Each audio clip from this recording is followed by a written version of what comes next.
The war of art. What I do. I get up, take a shower, have breakfast.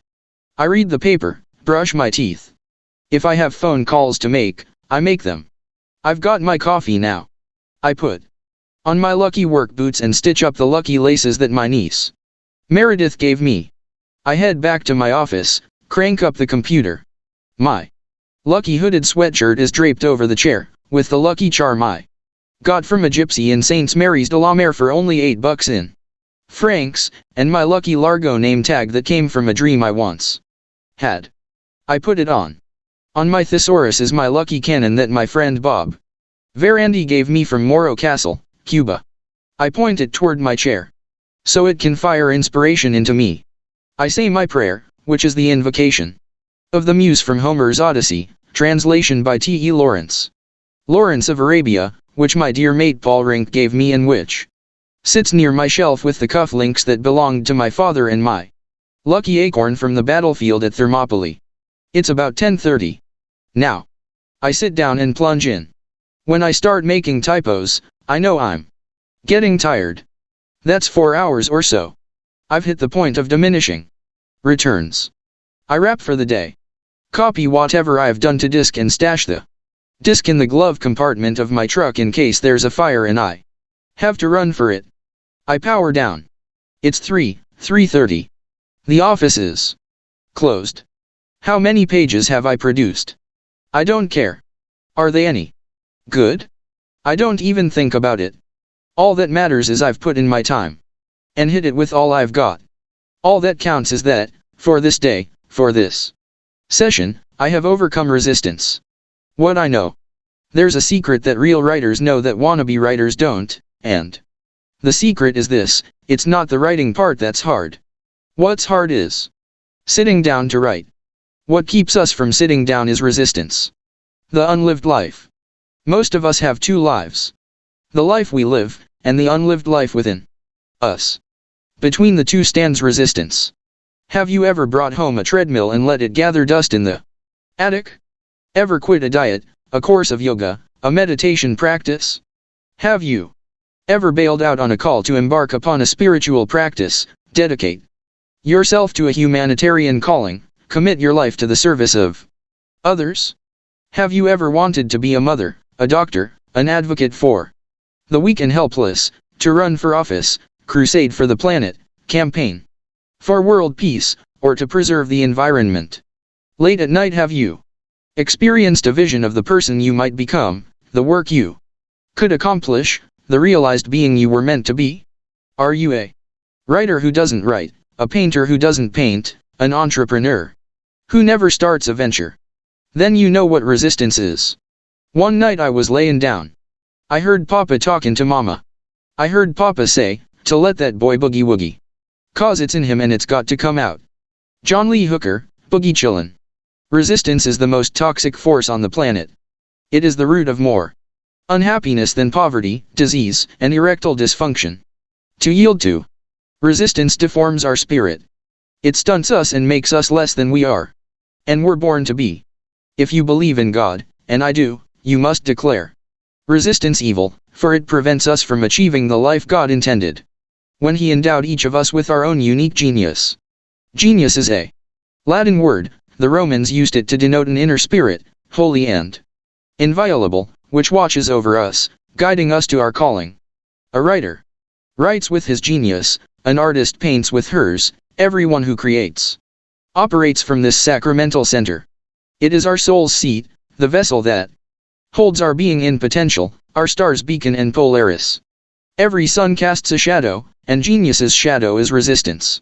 As powerful as is our soul's call to realization, so potent are the forces of resistance arrayed against it. Resistance is faster than a speeding bullet, more powerful than a locomotive, harder to kick than crack cocaine. We're not alone if we've been mowed down by resistance. Millions of good men and women have bitten the dust before us. And here's the biggest bitch: we don't even know what hit us. I never did. From age 24 to 32, resistance kicked my ass from East Coast to West and back again 13 times, and I never even knew it existed. I looked everywhere for the enemy and failed to see it right in front of my Face. Have you heard this story? Woman learns she has cancer, 6 months to live. Within days she quits her job, resumes the dream of writing Tex-Mex songs she gave up to raise a family, or starts studying classical Greek, or moves to the inner city and devotes herself to tending babies with AIDS. Woman's friends think she's crazy, she herself has never been happier. There's a postscript. Woman's cancer goes into remission. Is that what it takes? Do we have to stare death in the face to make us stand up and confront resistance? Does resistance have to cripple and disfigure our lives before we wake up to its existence? How many of us have become drunks and drug addicts, developed tumors and neuroses, succumbed to painkillers, gossip, and compulsive cell phone use, simply because we don't do that thing that our hearts, our inner genius, is calling us to? Resistance defeats us. If tomorrow morning by some stroke of magic every dazed and benighted soul woke up with the power to take the first step toward pursuing his or her dreams, every shrink in the directory would be out of business. Prisons would stand empty. The alcohol and tobacco industries would collapse, along with the junk food, cosmetic surgery, and infotainment businesses, not to mention pharmaceutical companies, hospitals, and the medical profession from top to bottom. Domestic abuse would become extinct, as would addiction, obesity, migraine headaches, road rage, and dandruff. Look in your own heart. Unless I'm crazy, right now a still, small voice is piping up, telling you as it has 10,000 times before, the calling that is yours and yours alone. You know it. No one has to tell you. And unless I'm crazy, you're no closer to taking action on it than you were yesterday or will be tomorrow. You think resistance isn't real? Resistance will bury you. You know, Hitler wanted to be an artist. At 18 he took his inheritance, 700 kronen, and moved to Vienna to live and study. He applied to the Academy of Fine Arts and later to the School of Architecture. Ever see one of his paintings? Neither have I. Resistance beat him. Call it overstatement, but I'll say it anyway. It was easier for Hitler to start World War II than it was for him to face a blank square of canvas. Book 1. Underscore underscore underscore underscore underscore underscore underscore underscore underscore underscore underscore. Resistance. Defining the enemy. The enemy is a very good teacher. The Dalai Lama. Resistance's greatest hits. The following is a list, in no particular order, of those activities that most commonly elicit resistance.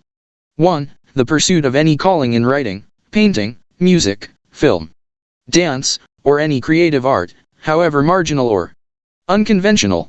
2. The launching of any entrepreneurial venture or enterprise, for profit or otherwise. 3. Any diet or health regimen. 4. Any program of spiritual advancement. 5. Any activity whose aim is tighter abdominals. 6. Any course or program designed to overcome an unwholesome habit or addiction. 7. Education of every kind. 8. Any act of political, moral, or ethical courage, including the decision to change for the better some unworthy pattern of thought or conduct in ourselves. 9. The undertaking of any enterprise or endeavor whose aim is to help others. 10. Any act that entails commitment of the heart. The decision to get married, to have a child, to weather a rocky patch in a relationship. 11. The taking of any principled stand in the face of adversity. In other words, any act that rejects immediate gratification in favor of long-term growth, health, or integrity. Or, expressed another way, any act that derives from our higher nature instead of our lower. Any of these will elicit resistance. Now, what are the characteristics of resistance? Resistance is invisible. Resistance cannot be seen, touched, heard, or smelled. But it can be felt. We experience it as an energy field radiating from a work-in potential. It's a repelling force. It's negative. Its aim is to shove us away, distract us, prevent us from doing our work. Resistance is internal. Resistance seems to come from outside ourselves. We locate it in spouses, jobs, bosses, kids, peripheral opponents, as Pat Riley used to say when he coached the Los Angeles Lakers.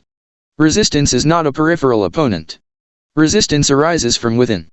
It is self-generated and self-perpetuated. Resistance is the enemy within. Resistance is insidious. Resistance will tell you anything to keep you from doing your work.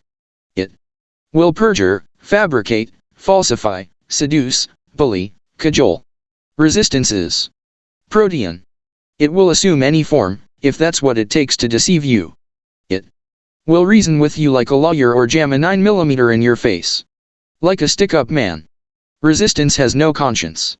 It will pledge anything to get a deal, then double-cross you as soon as your back is turned.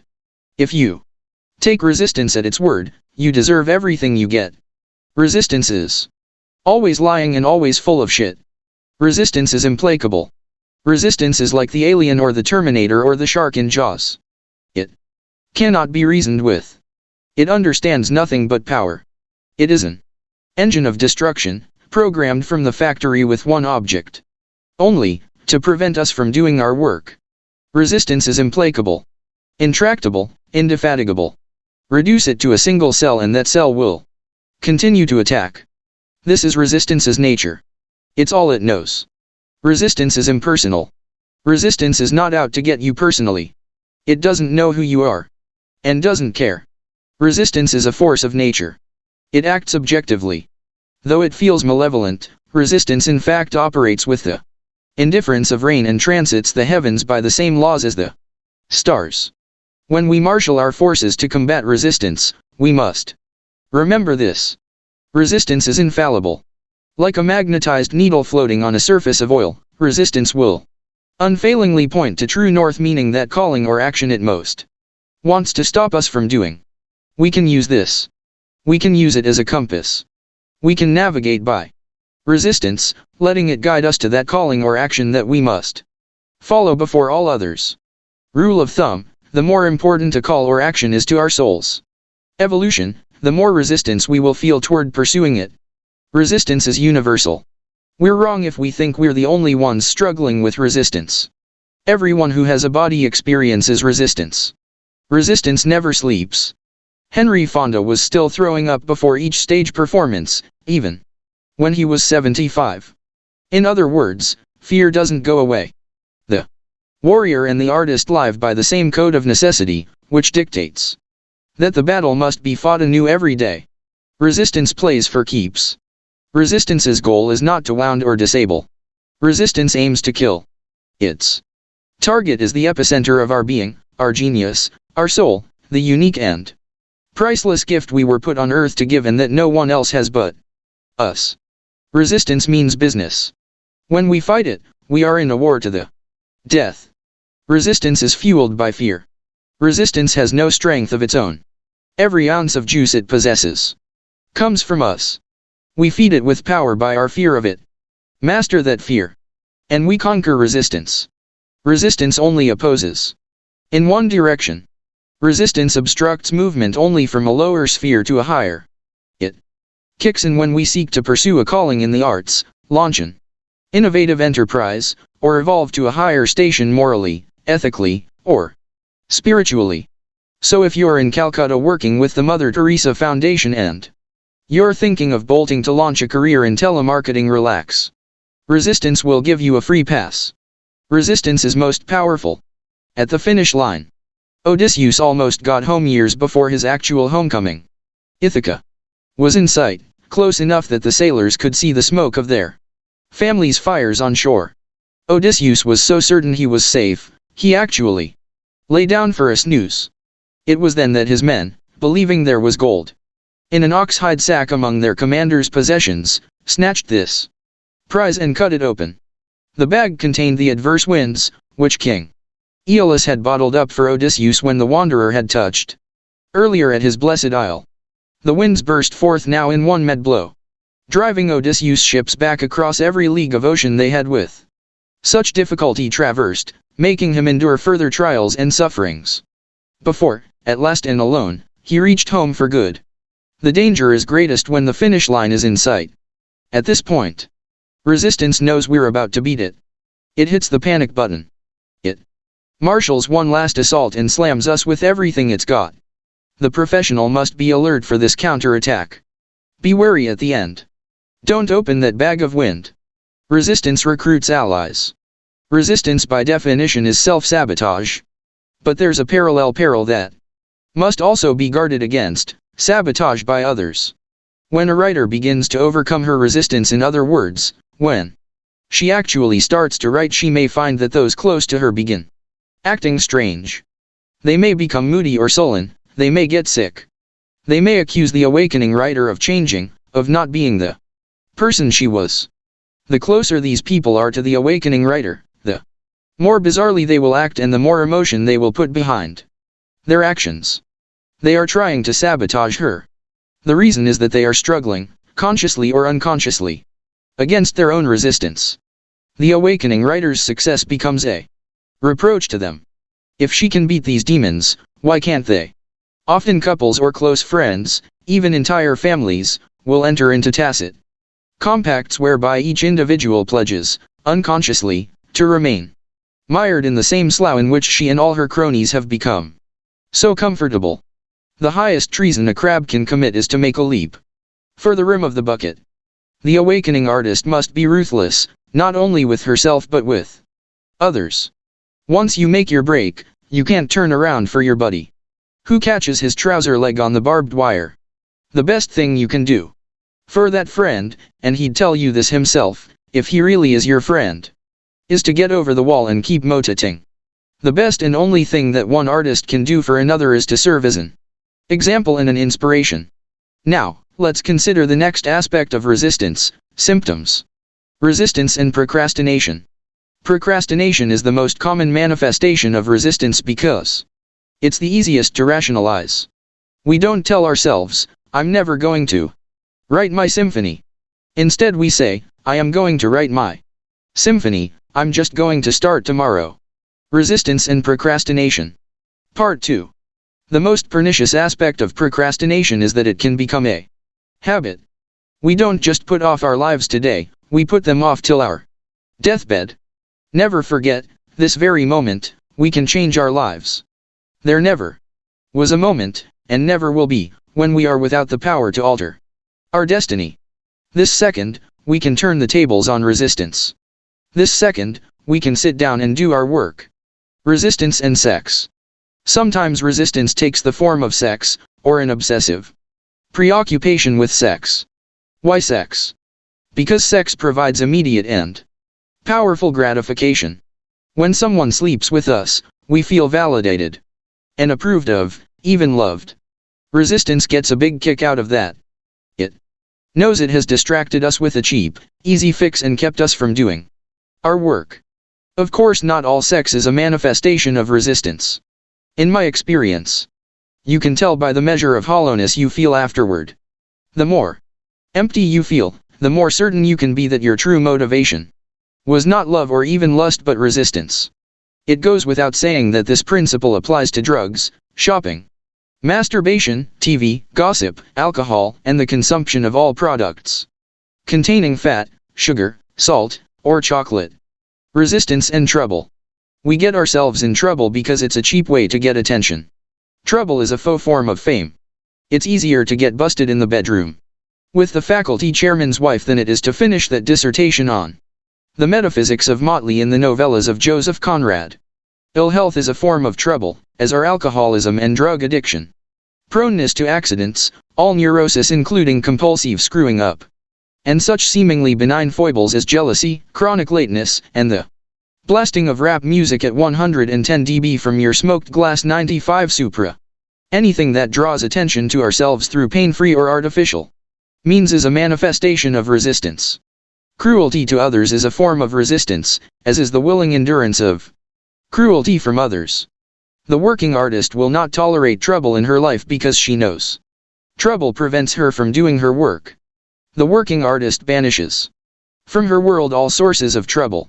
She harnesses the urge for trouble and transforms it in her work.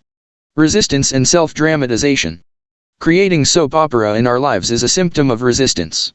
Why put in years of work designing a new software interface when you can get just as much attention by bringing home a boyfriend with a prison record? Sometimes entire families participate unconsciously in a culture of self-dramatization. The kids fuel the tanks, the grown UPS arm the phasers. The whole starship lurches from one spine-tingling episode to another. And the crew knows how to keep it going. If the level of drama drops below a certain threshold, someone jumps in to amp it up. Dad gets drunk, Mom gets sick, Janie shows up for church with an Oakland Raiders tattoo. It's more fun than a movie. And it works, nobody gets a damn thing done. Sometimes I think of Resistance as a sort of evil twin to Santa Claus, who makes his rounds house to house, making sure that everything's taken care of. When he comes to a house that's hooked on self-dramatization, his ruddy cheeks glow and he giddy UPS away behind his 8 tiny reindeer. He knows there'll be no work done in that house. Resistance and self-medication. Do you regularly ingest any substance, controlled or otherwise, whose aim is the alleviation of depression, anxiety, etc.? I offer the following experience. I once worked as a writer for a big New York ad agency. Our boss used to tell us, invent a disease. Come up with the disease, he said, and we can sell the cure. Attention deficit disorder, seasonal affect disorder, social anxiety disorder. These aren't diseases, they're marketing ploys. Doctors didn't discover them, copywriters did. Marketing departments did. Drug companies did. Depression and anxiety may be real, but they can also be resistance. When we drug ourselves to blot out our soul's call, we are being good Americans and exemplary consumers. We're doing exactly what TV, commercials and pop materialist culture have been brainwashing us to do from birth. Instead of applying self-knowledge, self-discipline, delayed gratification and hard work, we simply consume a product. Many pedestrians have been maimed or killed at the intersection of resistance and commerce, resistance and victimhood. Doctors estimate that 70 to 80% of their business is non-health related. People aren't sick, they're self-dramatizing. Sometimes the hardest part of a medical job is keeping a straight face. As Jerry Seinfeld observed of his 20 years of dating, that's a lot of acting. Fascinated. The acquisition of a condition lends significance to one's existence. An illness, a cross to bear. Some people go from condition to condition, they cure one, and another pops up to take its place. The condition becomes a work of art in itself, a shadow version of the real creative act the victim is avoiding by expending so much care cultivating his condition. A victim act is a form of passive aggression. It seeks to achieve gratification not by honest work or a contribution made out of one's experience or insight or love, but by the manipulation of others through silent, and not so silent, threat. The victim compels others to come to his rescue or to behave as he wishes by holding them hostage to the prospect of his own further illness/meltdown/mental dissolution, or simply by threatening to make their lives so miserable that they do what he wants. Casting yourself as a victim is the antithesis of doing your work. Don't do it. If you're doing it, stop. Resistance and the choice of a mate. Sometimes, if we're not conscious of our own resistance, we'll pick as a mate someone who has or is successfully overcoming resistance. I'm not sure why. Maybe it's easier to endow our partner with the power that we in fact possess but are afraid to act upon. Maybe it's less threatening to believe that our beloved spouse is worthy to live out his or her unlived life, while we are not. Or maybe we're hoping to use our mate as a model. Maybe we believe, or wish we could, that some of our spouses' power will rub off on us, if we just hang around it long enough. This is how resistance disfigures love. The stew it creates is rich, it's colorful. Tennessee Williams could work it up into a trilogy. But is it love? If we're the supporting partner, shouldn't we face our own failure to pursue our unlived life, rather than hitchhike on our spouse's coattails? And if we're the supported partner, shouldn't we step out from the glow of our loved one's adoration and instead encourage him to let his own light shine? Resistance and this book. When I began this book, resistance almost beat me. This is the form it took. It told me, the voice in my head, that I was a writer of fiction, not non-fiction, and that I shouldn't be exposing these concepts of resistance literally and overtly, rather, I should incorporate them metaphorically into a novel. That's a pretty damn subtle and convincing argument. The rationalization resistance presented me with was that I should write, say, a war piece in which the principles of resistance were expressed as the fear a warrior feels. Resistance also told me I shouldn't seek to instruct, or put myself forward as a purveyor of wisdom, that this was vain, egotistical, possibly even corrupt, and that it would work harm to me in the end. That scared me. It made a lot of sense. What finally convinced me to go ahead was simply that I was so unhappy not going ahead. I was developing symptoms. As soon as I sat down and began, I was okay. Resistance and unhappiness. What does resistance feel like? First, unhappiness. We feel like hell. A low-grade misery pervades everything. We're bored, we're restless. We can't get no satisfaction. There's guilt, but we can't put our finger on the source. We want to go back to bed, we want to get up and party. We feel unloved and unlovable. We're disgusted. We hate our lives. We hate ourselves. Unalleviated, resistance mounts to a pitch that becomes unendurable. At this point, vices kick in. Dope, adultery, web surfing. Beyond that, resistance becomes clinical. Depression, aggression, dysfunction. Then actual crime and physical self-destruction. Sounds like life, I know. It isn't. It's resistance. What makes it tricky is that we live in a consumer culture that's acutely aware of this unhappiness and has massed all its profit-seeking artillery to exploit it by selling us a product, a drug, a distraction. John Lennon once wrote, "Well, you think you're so clever and classless and free, but you're all fucking peasants. As far as I can see. As artists and professionals, it is our obligation to enact our own internal revolution, a private insurrection inside our own skulls. In this uprising, we free ourselves from the tyranny of consumer culture. We overthrow the programming of advertising, movies, video games, magazines, TV, and MTV by which we have been hypnotized from the cradle. We unplug ourselves from the grid by recognizing that we will never cure our restlessness by contributing our disposable income to the bottom line of Bullshit Incorporated, but only by doing our work." Resistance and fundamentalism. The artist and the fundamentalist both confront the same issue, the mystery of their existence as individuals. Each asks the same questions. Who am I? Why am I here? What is the meaning of my life? At more primitive stages of evolution, humanity didn't have to deal with such questions. In the states of savagery, of barbarism, in nomadic culture, medieval society, in the tribe and the clan, one's position was fixed by the commandments of the community. It was only with the advent of modernity, starting with the ancient Greeks, with the birth of freedom and of the individual, that such matters ascended to the fore. These are not easy questions. Who am I? Why am I here? They're not easy because the human being isn't wired to function as an individual.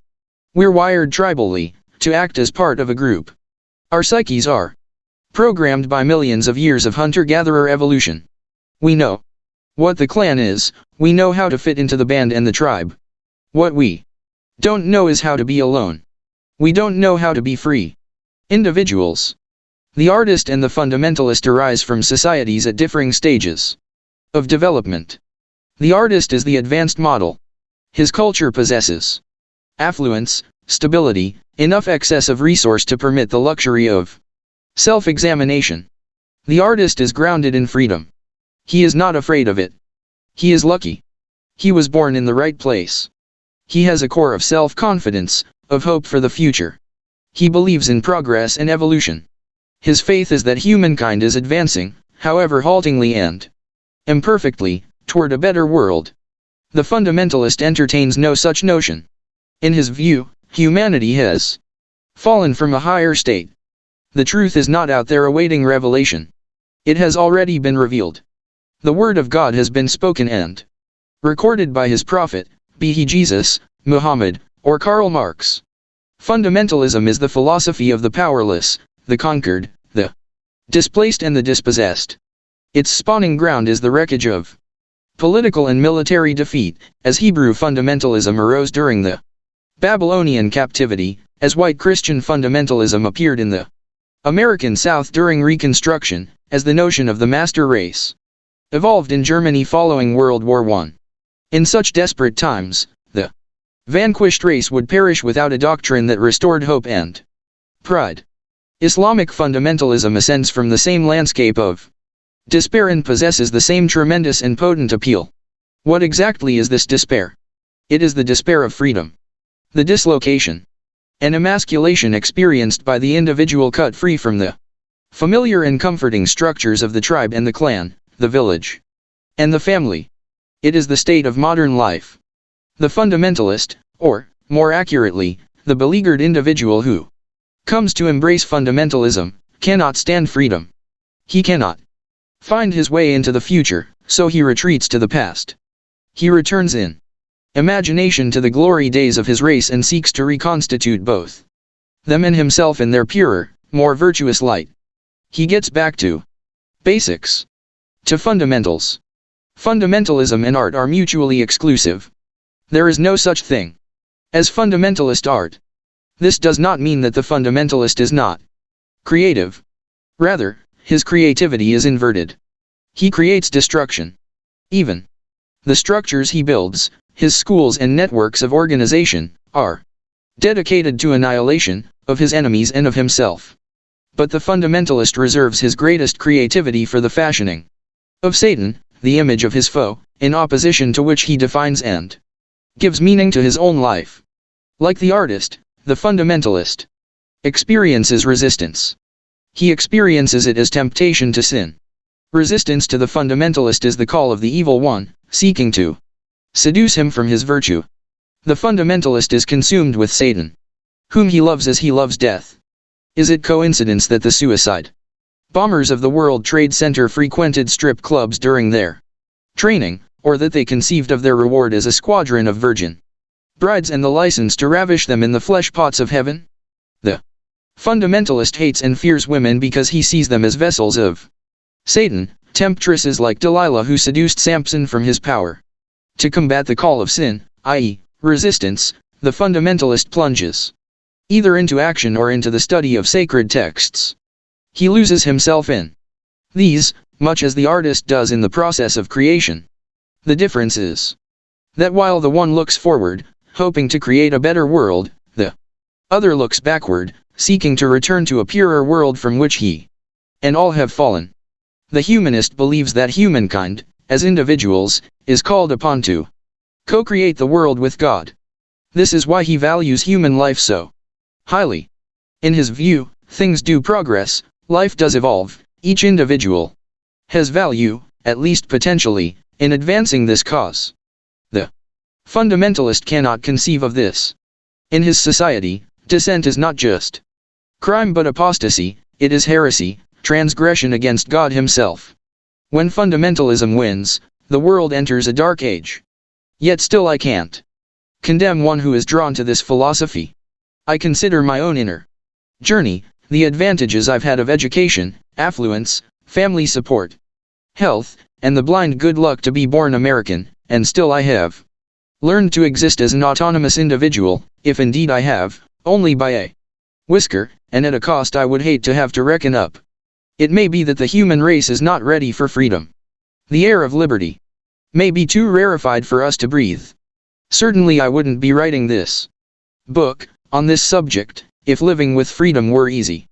The paradox seems to be, as Socrates demonstrated long ago, that the truly free individual is free only to the extent of his own self-mastery, while those who will not govern themselves are condemned to find masters to govern over them. Resistance and criticism. If you find yourself criticizing other people, you're probably doing it out of resistance. When we see others beginning to live their authentic selves, it drives us crazy if we have not lived out our own. Individuals who are realized in their own lives almost never criticize others. If they speak at all, it is to offer encouragement. Watch yourself. Of all the manifestations of resistance, most only harm ourselves. Criticism and cruelty harm others as well. Resistance and self-doubt. Self-doubt can be an ally. This is because it serves as an indicator of aspiration. It reflects love of something we dream of doing, and desire to do it. If you find yourself asking yourself, and your friends, am I really a writer? Am I really an artist? Chances are you are. The counterfeit innovator is wildly self-confident. The real one is scared to death. Resistance and fear. Are you paralyzed with fear? That's a good sign. Fear is good. Like self-doubt, fear is an indicator. Fear tells us what we have to do. Remember our rule of thumb: the more scared we are of a work or calling, the more sure we can be that we have to do it. Resistance is experienced as fear. The degree of fear equates to the strength of resistance. Therefore, the more fear we feel about a specific enterprise, the more certain we can be that that enterprise is important to us and to the growth of our soul. That's why we feel so much resistance. If it meant nothing to us, there'd be no resistance. Have you ever watched Inside the Actor's Studio? The host, James Lipton, invariably asks his guests, what factors make you decide to take a particular role? The actor always answers, because I'm afraid of it. The professional tackles the project that will make him stretch. He takes on the assignment that will bear him into uncharted waters, compel him to explore unconscious parts of himself. Is he scared? Hell, yes. He's petrified. Conversely, the professional turns down roles that he's done before. He's not afraid of them anymore. Why waste his time? So if you're paralyzed with fear, it's a good sign. It shows you what you have to do. Resistance and love. Resistance is directly proportional to love. If you're feeling massive resistance, the good news is, it means there's tremendous love there too. If you didn't love the project that is terrifying you, you wouldn't feel anything. The opposite of love isn't hate, it's indifference. The more resistance you experience, the more important your unmanifested art/project/enterprise is to you, and the more gratification you will feel when you finally do it. Resistance and being a star. Grandiose fantasies are a symptom of resistance. They're the sign of an amateur. The professional has learned that success, like happiness, comes as a byproduct of work. The professional concentrates on the work and allows rewards to come or not come, whatever they like. Resistance and isolation. Sometimes we balk at embarking on an enterprise because we're afraid of being alone. We feel comfortable with the tribe around us. It makes us nervous going off into the woods on our own. Here's the trick: we're never alone. As soon as we step outside the campfire glow, our muse lights on our shoulder like a butterfly. The act of courage calls forth infallibly that deeper part of ourselves that supports and sustains us. Have you seen interviews with the young John Lennon or Bob Dylan? When the reporter tries to ask about their personal selves, the boys deflect these queries with withering sarcasm. Why? Because Lennon and Dylan know that the part of them that writes the songs is not them, not the personal self that is of such surpassing fascination to their boneheaded interrogators. Lennon and Dylan also know that the part of themselves that does the writing is too sacred, too precious, too fragile to be redacted into sound bites for the titillation of would-be idolaters, who are themselves caught up in their own resistance. So they put them on and blow them off. It is a commonplace among artists and children at play that they're not aware of time or solitude while they're chasing their vision. The hours fly. The sculptress and the tree-climbing tyke both look up blinking when mom calls, supper time. Resistance and isolation. Part 2. Friends sometimes ask, don't you get lonely sitting by yourself all day? At first it seemed odd to hear myself answer no. Then I realized that I was not alone. I was in the book, I was with the characters. I was with myself. Not only do I not feel alone with my characters, they are more vivid and interesting to me than the people in my real life. If you think about it, the case can't be otherwise. In order for a book, or any project or enterprise, to hold our attention for the length of time it takes to unfold itself, it has to plug into some internal perplexity or passion that is of paramount importance to us. That problem becomes the theme of our work, even if We can't at the start understand or articulate it. As the characters arise, each embodies infallibly an aspect of that dilemma, that perplexity. These characters might not be interesting to anyone else, but they're absolutely fascinating to us. They are us. Meaner, smarter, sexier versions of ourselves. It's fun to be with them because they're wrestling with the same issue that has its hooks into us. They're our soulmates, our lovers, our best friends. Even the villains. Especially the villains.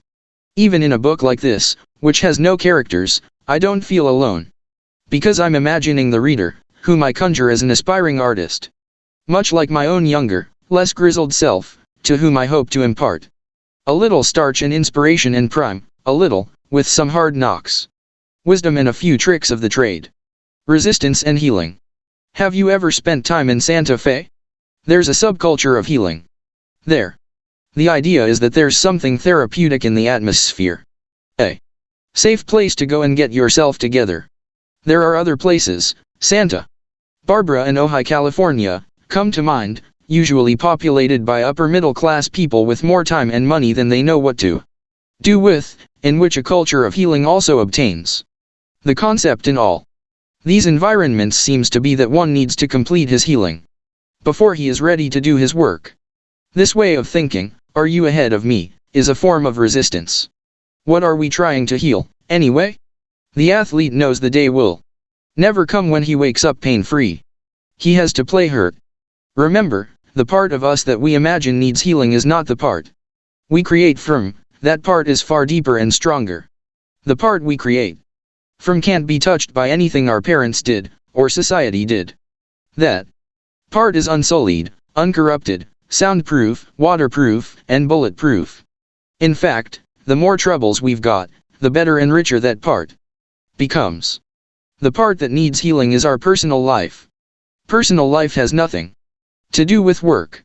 Besides, what better way of healing than to find our center of self-sovereignty? Isn't that the whole point of healing? I washed up in New York a couple of decades ago, making $20 a night driving a cab and running away full-time from doing my work. One night, alone in my $110 a month sublet, I hit bottom in terms of having diverted myself into so many phony channels so many times that I couldn't rationalize it for one more evening. I dragged out my ancient Smith Corona, dreading the experience as pointless, fruitless, meaningless, not to say the most painful exercise I could think of. For 2 hours I made myself sit there, torturing out some trash that I chucked immediately into the shit can. That was enough. I put the machine away. I went back to the kitchen. In the sink sat 10 days of dishes. For some reason I had enough excess energy that I decided to wash them. The warm water felt pretty good. The soap and sponge were doing their thing. A pile of clean plates began rising in the drying rack. To my amazement I realized I was whistling. It hit me that I had turned a corner. I was okay. I would be okay from here on. Do you understand? I hadn't written anything good. It might be years before I would, if I ever did at all. That didn't matter. What counted was that I had, after years of running from it, actually sat down and done my work. Don't get me wrong. I've got nothing against true healing. We all need it. But it has nothing to do with doing our work, and it can be a colossal exercise in resistance. Resistance loves healing. Resistance knows that the more psychic energy we expend dredging and redredging the tired, boring injustices of our personal lives, the less juice we have to do our work. Resistance and support. Have you ever been to a workshop? These boondoggles are colleges of resistance. They ought to give out PhDs in resistance. What better way of avoiding work than going to a workshop? But what I hate even worse is the word support. Seeking support from friends and family is like having your people gathered around at your deathbed. It's nice, but when the ship sails, all they can do is stand on the dock waving goodbye. Any support we get from persons of flesh and blood is like monopoly money. It's not legal tender in that sphere where we have to do our work. In fact, the more energy we spend stoking up on support from colleagues and loved ones, the weaker we become and the less capable of handling our business. My friend Carol had the following dream, at a time when her life felt like it was careening out of control. She was a passenger on a bus. Bruce Springsteen was driving. Suddenly, Springsteen pulled over, handed Carol the keys, and bolted. In the dream, Carol was panicking. How could she drive this huge rolling Greyhound? By now all the passengers were staring. Clearly no one else was gonna step forward and take charge. Carol took the wheel. To her amazement, she found she could handle it. Later, analyzing the dream, she figured Bruce Springsteen was the boss. The boss of her psyche. The bus was the vehicle of her life. The boss was telling Carol it was time to take the wheel. More than that, the dream, by actually setting her down in the driver's seat and letting her feel that she could control the vehicle on the road, was providing her with a simulator run, to prime her with the confidence that she could actually take command in her life. A dream like that is real support. It's a check you can cash when you sit down, alone, to do your work. P.S. When your deeper self delivers a dream like that, don't talk about it. Don't dilute its power. The dream is for you. It's between you and your muse. Shut up and use it. The only exception is, you may share it with another comrade in arms, if sharing it will help or encourage that comrade in his or her own endeavors. Resistance and rationalization. Rationalization is resistance's right-hand man. Its job is to keep us from feeling the shame we would feel if we truly faced what cowards we are for not doing our work. Michael. Don't knock rationalization. Where would we be without it? I don't know anyone who can get through the day without 2 or 3 juicy rationalizations. They're more important than sex. Sam. Ah, come on. Nothing's more important than sex. Michael. Oh yeah? Have you ever gone a week without a rationalization? Jeff Goldblum and Tom Berenger. In Lawrence Kasdan's The Big Chill. But rationalization has its own sidekick. It's that part of our psyche that actually believes what rationalization tells us. It's one thing to lie to ourselves. It's another thing to believe it. Resistance and rationalization. Part 2. Resistance is fear. But resistance is too cunning to show itself naked in this form. Why? Because if resistance lets us see clearly that our own fear is preventing us from doing our work, we may feel shame at this. And shame may drive us to act in the face of fear. Resistance doesn't want us to do this. So it brings in rationalization. Rationalization is resistance's spin doctor. It's resistance's way of hiding the big stick behind its back. Instead of showing us our fear, which might shame us and impel us to do our work, resistance presents us with a series of plausible, rational justifications for why we shouldn't do our work. What's particularly insidious about the rationalizations that resistance presents to us is that a lot of them are true. They're legitimate. Our wife may really be in her 8th month of pregnancy, she may in truth need us at home. Our department may really be instituting a changeover that will eat up hours of our time. Indeed, it may make sense to put off finishing our dissertation, at least till after the baby's born. What resistance leaves out, of course, is that all this means diddly. Tolstoy had 13 kids and wrote War and Peace. Lance Armstrong had cancer and won the Tour de France 3 years and counting. Resistance can be beaten. If resistance couldn't be beaten, there would be no Fifth Symphony, no Romeo and Juliet, no Golden Gate Bridge. Defeating resistance is like giving birth. It seems absolutely impossible until you remember that. 2. Underscore underscore underscore underscore underscore underscore underscore underscore underscore underscore underscore. Combating resistance. Turning pro. It is one thing to study war, and another to live the warrior's life. Telamon of Arcadia. Mercenary of the 5th century BC. Professionals and amateurs. Aspiring artists defeated by resistance share one trait. They all think like amateurs. They have not yet turned pro. The moment an artist turns pro is as epical as the birth of his first child. With one stroke, everything changes. I can state absolutely that the term of my life can be divided into 2 parts, before turning pro, and after. To be clear, when I say professional, I don't mean doctors and lawyers. Those of the professions. I mean the professional as an ideal. The Professional in contrast to the amateur. Consider the differences. The amateur plays for fun. The professional plays for keeps. To the amateur, the game is his avocation. To the pro it's his vocation. The amateur plays part-time, the professional full-time. The amateur is a weekend warrior. The professional is there 7 days a week. The word amateur comes from the Latin root meaning to love. The conventional interpretation is that the amateur pursues his calling out of love, while the pro does it for money. Not the way I see it.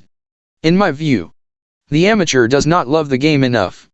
If he did, he would not pursue it as a sideline, distinct from his real vocation. The professional loves it so much he dedicates his life to it. He commits full-time. That's what I mean when I say turning pro. Resistance hates it when we turn pro. A professional. Someone once asked Somerset Maugham if he wrote on a schedule or only when struck by inspiration. I write only when inspiration strikes. He replied. Fortunately it strikes every morning at 9 o'clock sharp. That's a pro. In terms of resistance, Maugham was saying, I despise resistance, I will not let it faze me, I will sit down and do my work. Maugham reckoned another, deeper truth, that by performing the mundane physical act of sitting down and starting to work, he set in motion a mysterious but infallible sequence of events that would produce inspiration, as surely as if the goddess had synchronized her watch with his. He knew if he built it, she would come. What a writer's day feels like. I wake up with a gnawing sensation of dissatisfaction. Already I feel fear. Already the loved ones around me are starting to fade. I interact. I'm present. But I'm not. I'm not thinking about the work. I've already consigned that to the muse. What I am aware of is resistance. I feel it in my guts. I afford it the utmost respect, because I know it can defeat me on any given day as easily as the need for a drink can overcome an alcoholic. I go through the chores, the correspondence, the obligations of daily life. Again I'm there but not really. The clock is running in my head, I know I can indulge in daily crap for a little while, but I must cut it off when the bell rings. I'm keenly aware of the principle of priority, which states, A. You must know the difference between what is urgent and what is important, and B. You must do what's important first. What's important is the work.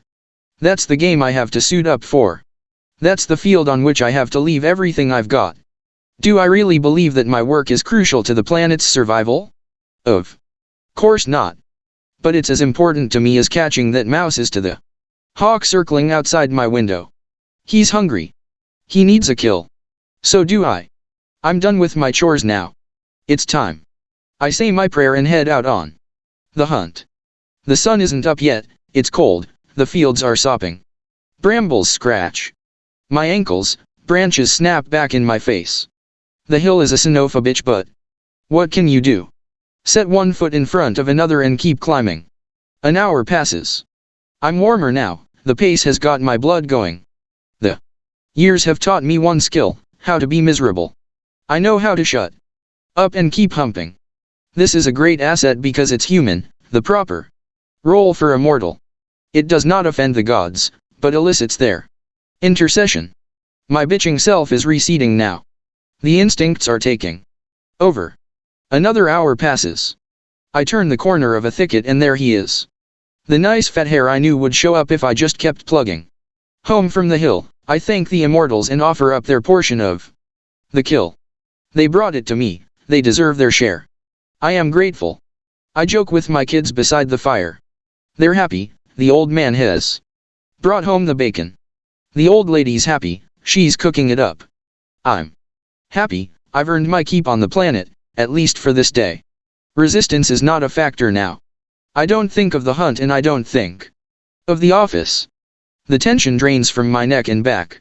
What I feel and say and do this night will not be coming from any disowned or unresolved part of me, any part corrupted by resistance. I go to sleep content, but my final thought is of resistance. I will wake up with it tomorrow. Already I am steeling myself. How to be miserable. In my younger days dodging the draft, I somehow wound up in the Marine Corps. There's a myth that Marine training turns baby-faced. recruits into bloodthirsty killers. Trust me, the Marine Corps is not that efficient. What it does teach, however, is a lot more useful.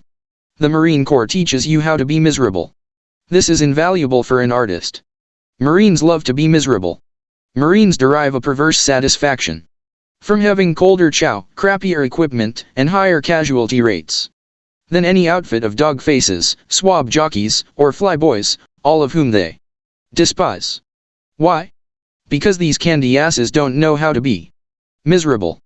The artist committing himself to his calling has volunteered for hell. Whether he knows it or not, he will be dining for the duration on a diet of isolation, rejection, self-doubt, despair, ridicule, contempt, and humiliation. The artist must be like that Marine. He has to know how to be miserable. He has to love being miserable. He has to take pride in being more miserable than any soldier or swabby or jet jockey. Because this is war, baby. And war is hell. We're all pros already. All of us are pros in one area, our jobs. We get a paycheck. We work for money. We are professionals. Now, are there principles we can take from what we're already successfully doing in our workaday lives and apply to our artistic aspirations? What exactly are the qualities that define us as professionals? 1. We show up every day. We might do it only because we have to keep from getting fired. But we do it. We show up every day. 2. We show up no matter what. In sickness and in health, come hell or high water, we stagger into the factory. We might do it only so as not to let down our co-workers, or for other, less noble reasons. But we do it. We show up no matter what. 3. We stay on the job all day. Our minds may wander, but our bodies remain at the wheel. We pick up the phone when it rings. We assist the customer when he seeks our help. We don't go home till the whistle blows. 4. We are committed over the long haul. Next year we may go to another job, another company, another country. But we'll still be working. Until we hit the lottery, we are part of the labor force. 5. The stakes for us are high and real. This is about survival. Feeding our families, educating our children. It's about eating. 6. We accept remuneration for our labor. We're not here for fun. We work for money. 7. We do not over-identify with our jobs. We may take pride in our work, we may stay late and come in on weekends, but we recognize that we are not our job descriptions. The amateur, on the other hand, over-identifies with his avocation, his artistic aspiration. He defines himself by it. He is a musician, a painter, a playwright. Resistance loves this. Resistance knows that the amateur composer will never write his symphony because he is overly invested in its success and over-terrified of its failure. The amateur takes it so seriously it paralyzes him. 8. We master the technique of our jobs. 9. We have a sense of humor about our jobs. 10. We receive praise or blame in the real world. Now consider the amateur, the aspiring painter, the wannabe playwright. How does he pursue his calling? 1. He doesn't show up every day. 2. He doesn't show up no matter what. 3. He doesn't stay on the job all day. He is not committed over the long haul. The stakes for him are illusory and fake. He does not get money. And he over-identifies with his art. He does not have a sense of humor about failure. You don't hear him bitching, "This fucking trilogy is killing me." Instead, he doesn't write his trilogy at all. The amateur has not mastered the technique of his art. Nor does he expose himself to judgment in the real world. If we show our poem to our friend and our friend says, "It's wonderful, I love it," that's not real world feedback, that's our friend being nice to us. Nothing is as empowering as real world validation, even if it's for failure. The first professional writing job I ever had, after 17 years of trying, was on a movie called King Kong Lives. I and my partner at the time, Ron Shuzet, a brilliant writer and producer who also did Alien and Total Recall, hammered out the screenplay for Dino De Laurentiis. We loved it, we were sure we had a hit. Even after we'd seen the finished film, we were certain it was a blockbuster. We invited everyone we knew To the premiere, even rented out the joint next door for a post-triumph blowout. Get there early, we warned our friends, the place'll be mobbed. Nobody showed. There was only one guy in line beside our guests and he was muttering something about spare change. In the theater, our friends endured the movie in mute stupefaction. When the lights came up, they fled like cockroaches into the night. Next day came the review in Variety. Ronald Shuzett and Stephen Pressfield, we hope these are not their real names, for their parents' sake. When the first week's grosses came in, the flick barely registered. Still I clung to hope. Maybe it's only tanking in urban areas, maybe it's playing better in the burbs. I motored to an Edge City multiplex. A youth manned the popcorn booth. How's King Kong Lives? I asked. He flashed thumbs down. Miss it, man. It sucks. I was crushed. Here I was, 42 years old, divorced, childless. Having given up all normal human pursuits to chase the dream of being a writer, now I've finally got my name on a big-time Hollywood production starring Linda Hamilton, and what happens? I'm a loser, a phony, my life is worthless, and so am I. My friend Tony Kappelman snapped me out of it by asking if I was gonna quit. Hell, no. Then be happy. You're where you wanted to be. Aren't you? So you're taking a few blows. That's the price for being in the arena and not on the sidelines. Stop complaining and be grateful. That was when I realized I had become a pro. I had not yet had a success. But I had had a real failure. For love of the game. To clarify a point about professionalism, the professional, though he accepts money, does his work out of love. He has to love it. Otherwise he wouldn't devote his life to it of his own free will. The professional has learned, however, that too much love can be a bad thing. Too much love can make him choke. The seeming detachment of the professional, the cold-blooded character to his demeanor, is a compensating device to keep him from loving the game so much that he freezes in action. Playing for money, or adopting the attitude of one who plays for money, lowers the fever. Remember what we said about fear, love, and resistance. The more you love your art/calling/enterprise, the more important its accomplishment is to the evolution of your soul, the more you will fear it and the more resistance you will experience facing it. The payoff of playing the game for money is not the money, which you may never see anyway. Even after you turn pro. The payoff is that playing the game for money produces the proper professional attitude. It inculcates the lunch pail mentality, the hardcore, hard head, hard hat state of mind that shows up for work despite rain or snow or dark of night and slugs it out day after day. The writer is an infantryman. He knows that progress is measured in yards of dirt extracted from the enemy 1 day, 1 hour, 1 minute a day. Time and paid for in blood. The artist wears combat boots. He looks in the mirror and sees G.I. Joe. Remember, the muse favors working stiffs. She hates prima donnas. To the gods the supreme sin is not rape or murder, but pride. To think of yourself as a mercenary, a gun for hire, implants the proper humility. It purges pride and preciousness. Resistance loves pride and preciousness. Resistance says, show me a writer who's too good to take job X or assignment Y and I'll show you a guy I can crack like a walnut. Technically, the professional takes money. Technically, the pro plays for pay. But in the end, he does it for love. Now let's consider, what are the aspects of the professional? A professional is patient. Resistance outwits the amateur with the oldest trick in the book, it uses his own enthusiasm against him. Resistance gets us to plunge into a project with an over-ambitious and unrealistic timetable for its completion. It knows we can't sustain that level of intensity. We will hit the wall. We will crash. The professional, on the other hand, understands delayed gratification. He is the ant, not the grasshopper, the tortoise, not the hare. Have you heard the legend of Sylvester Stallone staying up 3 nights straight to churn out the screenplay for Rocky? I don't know, it may even be true. But it's the most pernicious species of myth to set before the awakening writer, because it seduces him into believing he can pull off the big score without pain and without persistence.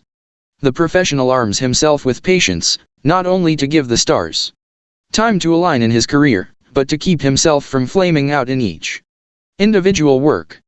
He knows that any job, whether it's a novel or a kitchen remodel, takes twice as long as he thinks and costs twice as much. He accepts that. He recognizes it as reality. The professional steels himself at the start of a project, reminding himself it is the Iditarod, not the 60-yard dash. He conserves his energy. He prepares his mind for the long haul. He sustains himself with the knowledge that if he can just keep those huskies mushing, sooner or later the sled will pull into Nome. A professional seeks order. When I lived in the back of my Chevy van, I had to dig my typewriter out from beneath layers of tire tools, dirty laundry, and moldering paperbacks. My truck was a nest, a hive, a hellhole on wheels whose sleeping surface I had to clear each night just to carve out a foxhole to snooze in. The professional cannot live like that. He is on a mission. He will not tolerate disorder. He eliminates chaos from his world in order to banish it from his mind. He wants the carpet vacuumed and the threshold swept, so the muse may enter and not soil her gown. A professional demystifies. A pro views her work as craft, not art. Not because she believes art is devoid of a mystical dimension. On the contrary, she understands that all creative endeavor is holy, but she doesn't dwell on it. She knows if she thinks about that too much, it will paralyze her. So she concentrates on technique. The professional masters how, and leaves what in white to the gods. Like Somerset Maugham, she doesn't wait for inspiration, she acts in the anticipation of its apparition. The professional is acutely aware of the intangibles that go into inspiration. Out of respect for them, she lets them work. She grants them their sphere while she concentrates on hers. The sign of the amateur is overglorification of and preoccupation with the mystery. The professional shuts up. She doesn't talk about it. She does her work. A professional acts in the face of fear. The amateur believes he must first overcome his fear, then he can do his work. The professional knows that fear can never be overcome. He knows there is no such thing as a fearless warrior or a dread-free artist. What Henry Fonda does, after puking into the toilet in his dressing room, is to clean up and march out on stage. He's still terrified, but he forces himself forward in spite of his terror. He knows that once he gets out into the action, his fear will recede and he'll be okay. A professional accepts no excuses. The amateur, underestimating resistance's cunning, permits the flu to keep him from his chapters. He believes the serpent's voice in his head that says mailing off that manuscript is more important than doing the day's work. The professional has learned better. He respects resistance. He knows if he caves in today, no matter how plausible the pretext, he'll be twice as likely to cave in tomorrow. The professional knows that resistance is like a telemarketer. If you so much as say hello, you're finished. The pro doesn't even pick up the phone. He stays at work. A professional plays it as it lays. My friend the Hawk and I were playing the first hole at Prestwick in Scotland. The wind was howling out of the left. I started an 8-iron, 30 yards to windward, but the gale caught it. I watched in dismay as the ball sailed hard right, hit the green going sideways, and bounded off into the cabbage. Son of a bitch. I turned to our caddy. Did you see the wind take that shot? He gave that look that only Scottish caddies can give. Well, Yavi got tea. Play th wind now, don't ya? The professional conducts his business in the real world. Adversity, injustice, bad hops, and rotten calls, even good breaks and lucky bounces, all comprise the ground over which the campaign must be waged. The field is level, the professional understands, only in heaven. A professional is prepared. I'm not talking about craft, that goes without saying. The professional is prepared at a deeper level. He is prepared, each day, to confront his own self-sabotage. The professional understands that resistance is fertile and ingenious. It will throw stuff at him that he's never seen before. The professional prepares mentally to absorb blows and to deliver them. His aim is to take what the day gives him. He is prepared to be prudent. And prepared to be reckless, to take a beating when he has to, and to go for the throat when he can. He understands that the field alters every day. His goal is not victory, success will come by itself when it wants to, but to handle himself, his insides, as sturdily and steadily as he can. A professional does not show off. A professional's work has style, it is distinctively his own. But he doesn't let his signature grandstand for him. His style serves the material. He does not impose it as a means of drawing attention to himself. This doesn't mean that the professional doesn't throw down a 360 tomahawk jam from time to time, just to let the boys know he's still in business. A professional dedicates himself to mastering technique. The professional respects his craft. He does not consider himself superior to it. He recognizes the contributions of those who have gone before him. He apprentices himself to them. The professional dedicates himself to mastering technique not because he believes technique is a substitute for inspiration but because he wants to be in possession of the full arsenal of skills when inspiration does come. The professional is sly. He knows that by toiling beside the front door of technique, he leaves room for genius to enter by the back. A professional does not hesitate to ask for help. Tiger Woods is the greatest golfer in the world. Yet he has a teacher. He works with Butch Harmon. And Tiger doesn't endure this instruction or suffer through it, he revels in it. It's his keenest professional joy to get out there on the practice tee with Butch, to learn more about the game he loves. Tiger Woods is the consummate professional. It would never occur to him, as it would to an amateur, that he knows everything, or can figure everything out on his own. On the contrary, he seeks out the most knowledgeable teacher and listens with both ears. The student of the game knows that the levels of revelation that can unfold in golf, as in any art, are inexhaustible. A professional distances herself from her instrument. The pro stands at one remove from her instrument, meaning her person, her body, her voice, her talent, the physical, mental, emotional, and psychological being she uses in her work. She does not identify with this instrument. It is simply what God gave her, what she has to work with. She assesses it coolly, impersonally, objectively. The professional identifies with her consciousness and her will, not with the matter that her consciousness and will manipulate to serve her art. Does Madonna walk around the house in cone bras and come fuck me bustiers? She's too busy planning D-Day. Madonna does not identify with Madonna. Madonna employs Madonna. A professional does not take failure or success personally. When people say an artist has a thick skin, what they mean is not that the person is dense or numb, but that he has seated his professional consciousness in a place other than his personal ego. It takes tremendous strength of character to do this, because our deepest instincts run counter to it. Evolution has programmed us to feel rejection in our guts.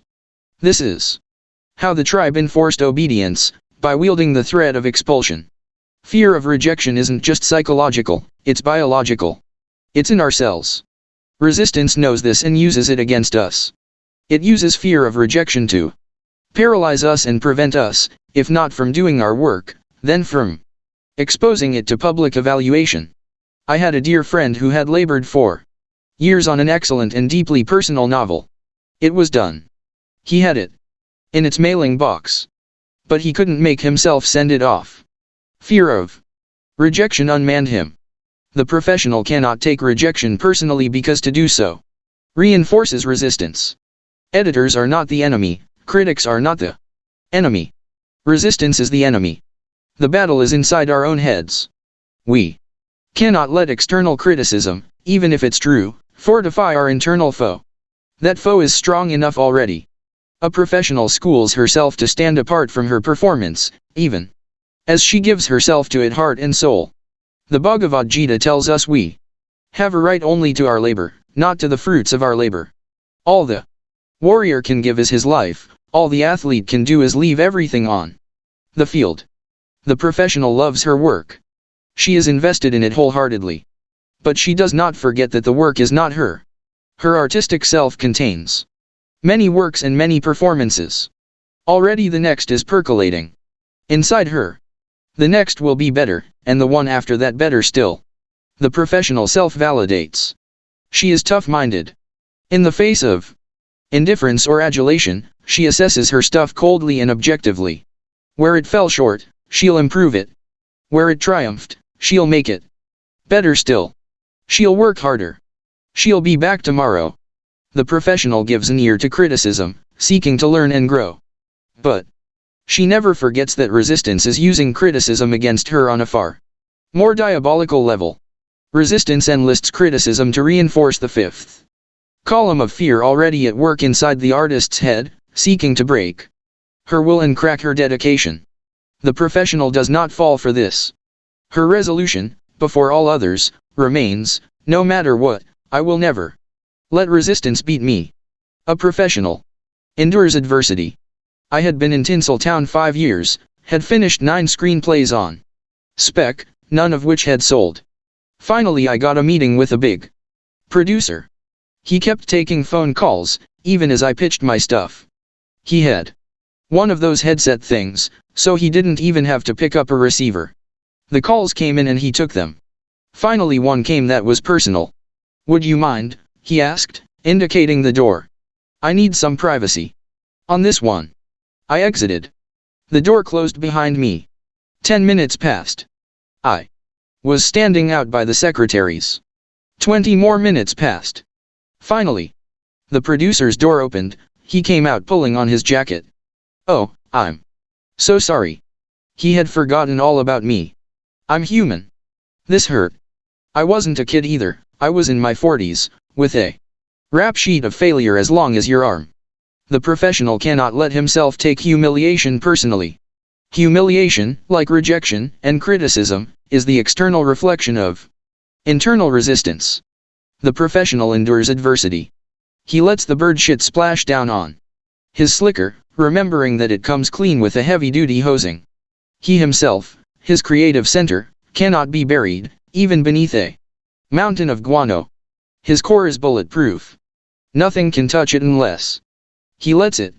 I saw a fat happy old guy once in his Cadillac on the freeway. He had the A/C going, Pointer Sisters on the CD, puffing on a stogie. His license plate. Deuce PD. The professional keeps his eye on the donut and not on the hole. He reminds himself it's better to be in the arena, getting stomped by the bull, than to be up in the stands or out in the parking lot. A professional self-validates. An amateur lets the negative opinion of others unman him. He takes external criticism to heart, allowing it to trump his own belief in himself and his work. Resistance loves this. Can you stand another Tiger Woods story? With 4 holes to go on the final day of the 2001 Masters, which Tiger went on to win, completing the all 4 majors at one time slam, some chucklehead in the gallery snapped a camera shutter at the top of Tiger's backswing. Incredibly, Tiger was able to pull up in mid-swing and back off the shot. But that wasn't the amazing part. After looking daggers at the male factor, Tiger recomposed himself, stepped back to the ball, and striped it 310 down the middle. That's a professional. It is tough-mindedness at a level most of us can't comprehend, let alone emulate. But let's look more closely at what Tiger did, or rather what he didn't do. First, he didn't react reflexively. He didn't allow an act that by all rights should have provoked an automatic response of rage to actually produce that rage. He controlled his reaction. He governed his emotion. Second, he didn't take it personally. He could have perceived this shutterbug's act as a deliberate blow aimed at him individually, with the intention of throwing him off his shot. He could have reacted with outrage or indignation or cast himself as a victim. He didn't. Third, he didn't take it as a sign of heaven's malevolence. He could have experienced this bolt as the malice of the golfing gods, like a bad hop in baseball or a linesman's miscall in tennis. He could have groaned or sulked or surrendered mentally to this injustice, this interference, and used it as an excuse to fail. He didn't. What he did do was maintain his sovereignty over the moment. He understood that, no matter what blow had befallen him from an outside agency, he himself still had his job to do, the shot he needed to hit right here, right now. And he knew that it remained within his power to produce that shot. Nothing stood in his way except whatever emotional upset he himself chose to hold on to. Tiger's mother, Kultida, is a Buddhist. Perhaps from her he had learned compassion, to let go of fury at the heedlessness of an overzealous shutter clicker. In any event, Tiger Woods, the ultimate professional, vented his anger quickly with a look. Then recomposed himself and returned to the task at hand. The professional cannot allow the actions of others to define his reality. Tomorrow morning the critic will be gone, but the writer will still be there facing the blank page. Nothing matters but that he keep working. Short of a family crisis or the outbreak of World War III, the professional shows up, ready to serve the gods. Remember, resistance wants us to cede sovereignty to others. It wants us to stake our self-worth, our identity, our reason for being, on the response of others to our work. Resistance knows we can't take this. No one can. The professional blows critics off. He doesn't even hear them. Critics, he reminds himself, are the unwitting mouthpieces of resistance, and as such can be truly cunning and pernicious. They can articulate in their reviews the same toxic venom that resistance itself concocts inside our heads. That is their real evil. Not that we believe them, but that we believe the resistance in our own minds, for which critics serve as unconscious spokespersons. The professional learns to recognize envy-driven criticism and to take it for what it is, the supreme compliment. The critic hates most that which he would have done himself if he had had the guts. A professional recognizes her limitations. She gets an agent, she gets a lawyer, she gets an accountant. She knows she can only be a professional at one thing. She brings in other pros and treats them with respect.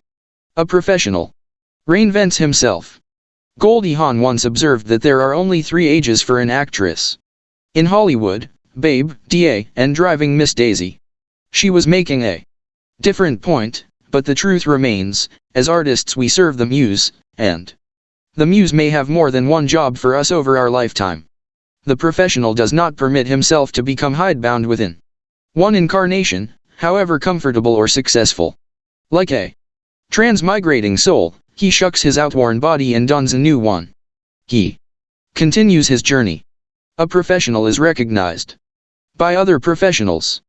The professional senses who has served his time and who hasn't.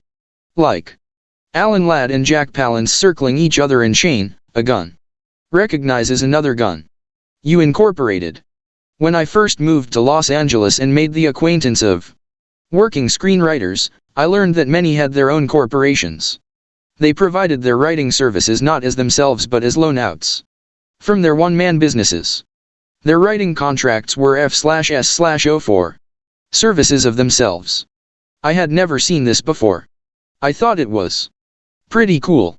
For a writer to incorporate himself has certain tax and financial advantages. But what I love about it is the metaphor. I like the idea of being myself incorporated. That way I can wear 2 hats. I can hire myself and fire myself. I can even, as Robin Williams once remarked of writer-producers, blow smoke up my own ass. Making yourself a corporation, or just thinking of yourself in that way, reinforces the idea of professionalism because it separates the artist doing the work from the will and consciousness running the show. No matter how much abuse is heaped on the head of the former, the latter takes it in stride and keeps on trucking. Conversely, with success, you the writer may get a swelled head, but you the boss remember how to take yourself down a peg. Have you ever worked in an office? Then you know about Monday morning status meetings. The group assembles in the conference room, and the boss goes over what assignments each team member is responsible for in the coming week.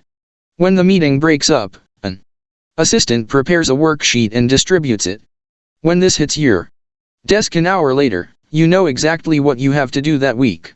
I have one of those meetings with myself every Monday. I sit down and go over my assignments. Then I type it up and distribute it to myself. I have corporate stationery and corporate business cards and a corporate checkbook. I write off corporate expenses and pay corporate taxes. I Have different credit cards for myself and my corporation. If we think of ourselves as a corporation, it gives us a healthy distance on ourselves. We're less subjective. We don't take blows as personally. We're more cold-blooded, we can price our wares more realistically. Sometimes, as Joe Blow himself, I'm too mild-mannered to go out and sell. But as Joe Blow Incorporated, I can pimp the hell out of myself. I'm not me anymore. I'm me Incorporated. I'm a pro. A critter that keeps coming. Why does resistance yield to our turning pro? Because resistance is a bully. Resistance has no strength of its own, its power derives entirely from our fear of it. A bully will back down before the runtiest twerp who stands his ground. The essence of professionalism is the focus upon the work and its demands, while we are doing it, to the exclusion of all else. The ancient Spartans schooled themselves to regard the enemy, any enemy, as nameless and faceless. In other words, they believed that if they did their work, no force on earth could stand against them.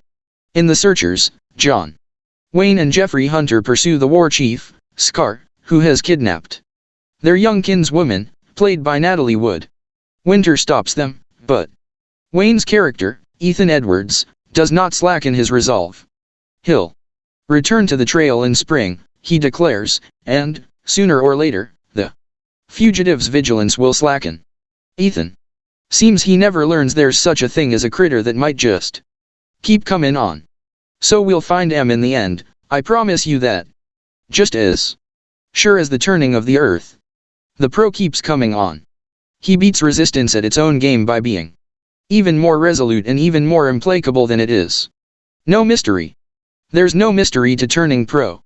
It's a decision brought about by an act of Book 3.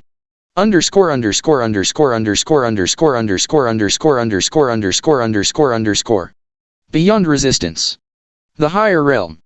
The first duty is to sacrifice to the gods and pray them to grant you the thoughts, words, and deeds likely to render your command most pleasing to the gods and to bring yourself, your friends, and your city the fullest measure of affection and glory and advantage. Xenophon. The cavalry commander.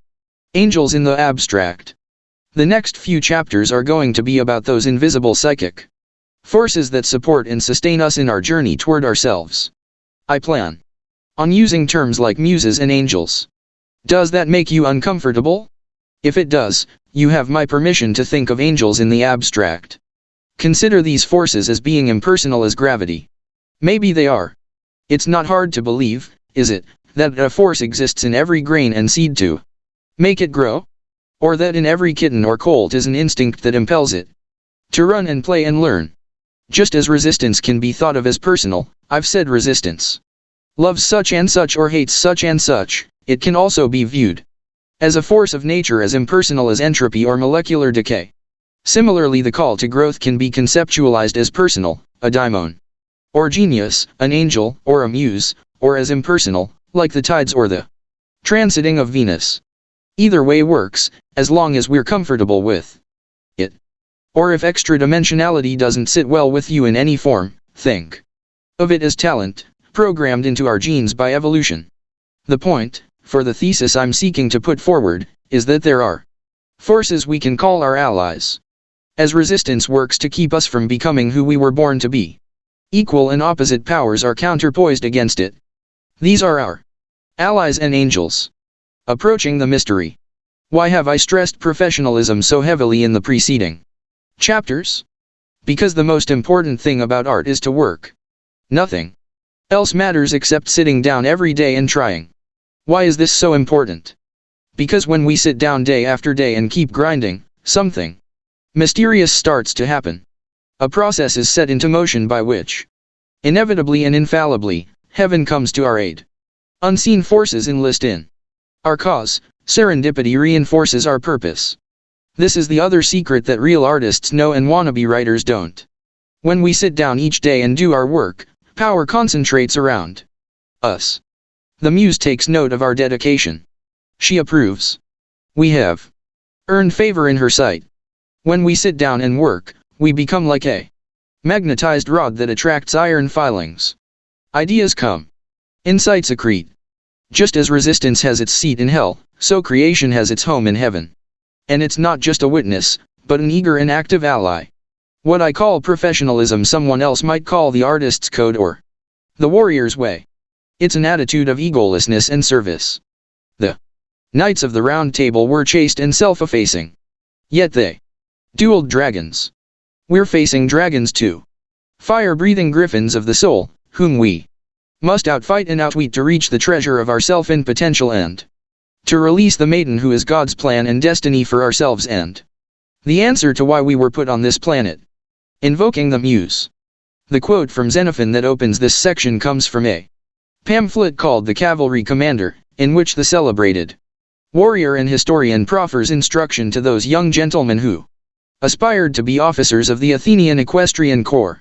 He declares that the commander's first duty, before he mucks out a stable or seeks funding from the Defense Review Board, is to sacrifice to the gods and invoke their aid.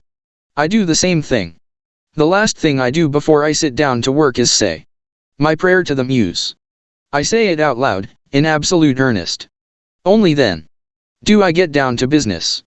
In my late 20s I rented a little house in Northern California. I had gone there to finish a novel or kill myself trying.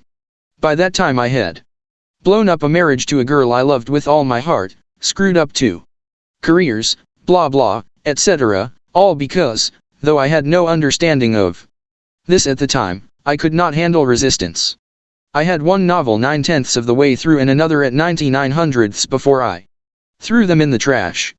I couldn't finish M. I didn't have the guts. In yielding thusly to resistance, I fell prey to every vice, evil, distraction. You name it mentioned heretofore, all leading nowhere, and finally washed up in this sleepy California town, with my Chevy van, my cat M.O., and my antique Smith Corona. A guy named Paul Rink lived down the street. Look him up, he's in Henry Miller's Big Sur and the Oranges of Hieronymus Bosch. Paul was a writer. He lived in his camper, Moby Dick. I started each day over coffee with Paul. He turned me on to all kinds of authors I had never heard of, lectured me on self-discipline, dedication, the evils of the marketplace. But best of all, he shared with me his prayer, the invocation of the Muse from Homer's Odyssey, the T.E. Lawrence translation. Paul typed it out for me on his even more ancient than mine manual. Remington. I still have it. It's yellow and parched as dust, the merest puff would blow it to powder. In my little house I had no TV. I never read a newspaper or went to a movie. I just worked. One afternoon I was banging away in the little bedroom I had converted to an office, when I heard my neighbor's radio playing outside. Someone in a loud voice was declaiming to preserve, protect, and defend the Constitution of the United States. I came out. What's going on? Didn't you hear? Nixon's out, they got a new guy in there. I had missed Watergate completely. I was determined to keep working. I had failed so many times, and caused myself and people I loved so much pain thereby, that I felt if I crapped out this time I would have to hang myself. I didn't know what resistance was then. No one had schooled me in the concept. I felt it, though, big time. I experienced it as a compulsion to self-destruct. I could not finish what I started. The closer I got, the more different ways I'd find to screw it up. I worked for 26 months straight, taking only 2 out for a stint of migrant labor in Washington state, and finally, one day I got to the last page and typed out the end. I never did find a buyer for the book. Or the next one, either. It was 10 years before I got the first check for something I had written, and 10 more before a novel, The Legend of Bagger Vance, was actually published. But that moment when I first hit the keys to spell out the end was epical. I remember rolling the last page out and adding it to the stack that was the finished manuscript. Nobody knew I was done. Nobody cared. But I knew. I felt like a dragon I'd been fighting all my life had just dropped dead at my feet and gasped out its last sulfuric breath. Rest in peace, motherfucker. Next morning I went over to Paul's for coffee and told him I had finished. Good for you, he said without looking up. Start the next one. Today. Invoking the Muse. Part 2. Before I met Paul, I had never heard of the Muses. He enlightened me. The Muses were 9 sisters, daughters of Zeus and Mnemosyne, which means memory. Their names are Clio, Erato, Thalia, Terpsichore, Calliope, Polyhymnia, Euterpe, Melpomene, and Urania. Their job is to inspire artists. Each muse is responsible for a different art. There's a neighborhood in New Orleans where the streets are named after the muses. I lived there once and had no idea, I thought they were just weird names. Here's Socrates, in Plato's Phaedrus, on the noble effect of heaven sent madness. The third type of possession and madness is possession by the muses. When this seizes upon a gentle and virgin soul, it rouses it to inspired expression in lyric and other sorts of poetry, and glorifies countless deeds of the heroes of old for the instruction of posterity.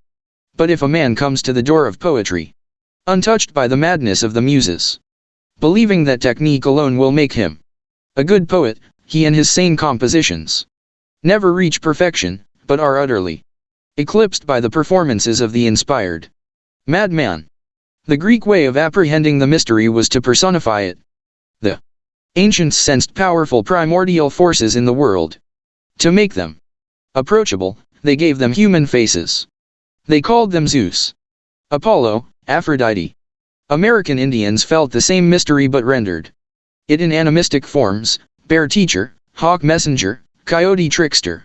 Our ancestors were keenly cognizant of forces and energies whose seat was not in this material sphere but in a loftier, more mysterious one.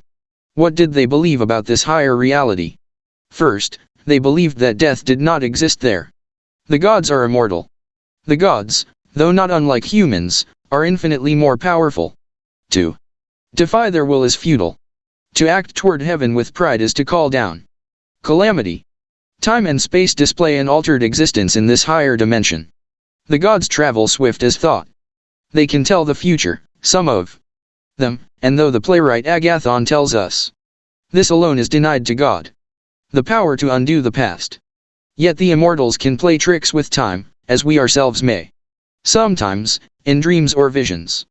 The universe, the Greeks believed, was not indifferent. The gods take an interest in human affairs, and intercede for good or ill in our designs. The contemporary view is that all this is charming but preposterous. Is it? Then answer this. Where did Hamlet come from? Where did the Parthenon come from? Where did nude descending a staircase come from? Testament of a visionary. Eternity is in love with the creations of time. William Blake. The visionary poet William Blake was, so I understand, one of those half-mad avatars who appear in flesh from time to time, savants capable of ascending for brief periods to loftier planes and returning to share the wonders they have seen. Shall we try to decipher the meaning of the verse above? What Blake means by eternity, I think, is the sphere higher than this. 1. A plane of reality superior to the material dimension in which we dwell. In eternity, there is no such thing as time, or Blake's syntax wouldn't distinguish it from eternity, and probably no space either. This plane may be inhabited by higher creatures, or it may be pure consciousness or spirit. But whatever it is, according to Blake, it's capable of being in love. If beings inhabit this plane, I take Blake to mean that they are incorporeal. They don't have bodies, but they have a connection to the sphere of time, the one we live in. These gods or spirits participate in this dimension. They take an interest in it. Eternity is in love with the creations of time, means, to me, that in some way these creatures of the higher sphere, or the sphere itself, in the abstract, take joy in what we time-bound beings can bring forth into physical existence in our limited material sphere. It may be pushing the envelope, but if these beings take joy in the creations of time, might they not also nudge us a little to produce them? If that's true, then the image of the muse whispering inspiration in the artist's ear is quite apt. The timeless communicating to the time-bound. By Blake's model, as I understand it, it's as though the Fifth Symphony existed already in that higher sphere, before Beethoven sat down and played da-da-da-dum.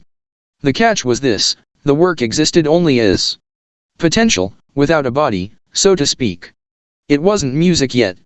You couldn't play it. You couldn't hear it. It needed someone. It needed a corporeal being, a human, an artist, or, more precisely, a genius, in the Latin sense of soul or animating spirit, to bring it into being on this material plane. So the muse whispered in Beethoven's ear. Maybe she hummed a few bars into a million other ears. But no one else heard her. Only Beethoven got it. He brought it forth. He made the Fifth Symphony a creation of time, which eternity could be in love with. So that eternity, whether we conceive of it as God, pure consciousness, infinite intelligence, omniscient spirit, or if we choose to think of it as beings, gods, spirits, avatars, when it or they hear somehow the sounds of earthly music, it brings them joy. In other words, Blake agrees with the Greeks. The gods do exist. They do penetrate our earthly sphere. Which brings us back to the muse. The muse, remember, is the daughter of Zeus, father of the gods, and memory, Mnemosyne. That's a pretty impressive pedigree. I'll accept those credentials. I'll take Xenophon at his word. Before I sit down to work, I'll take a minute and show respect to this unseen power who can make or break me. Invoking the Muse. Part 3. Artists have invoked the Muse since time immemorial. There is great wisdom to this. There is magic to effacing our human arrogance and humbly entreating help from a source we cannot see, hear, touch, or smell. Here's the start of Homer's Odyssey, the T.E. Lawrence translation. O divine Poesy, goddess, daughter of Zeus, sustain for me this song of the various-minded man who, after he had plundered the innermost citadel of hallowed Troy, was made to stray grievously about the coasts of men, the sport of their customs, good and bad, while his heart, through all the seafaring, ached with an agony to redeem himself and bring his company safe home. Vain hope for them. The fools. Their own witlessness cast them aside. To destroy for meet the oxen of the most exalted sun.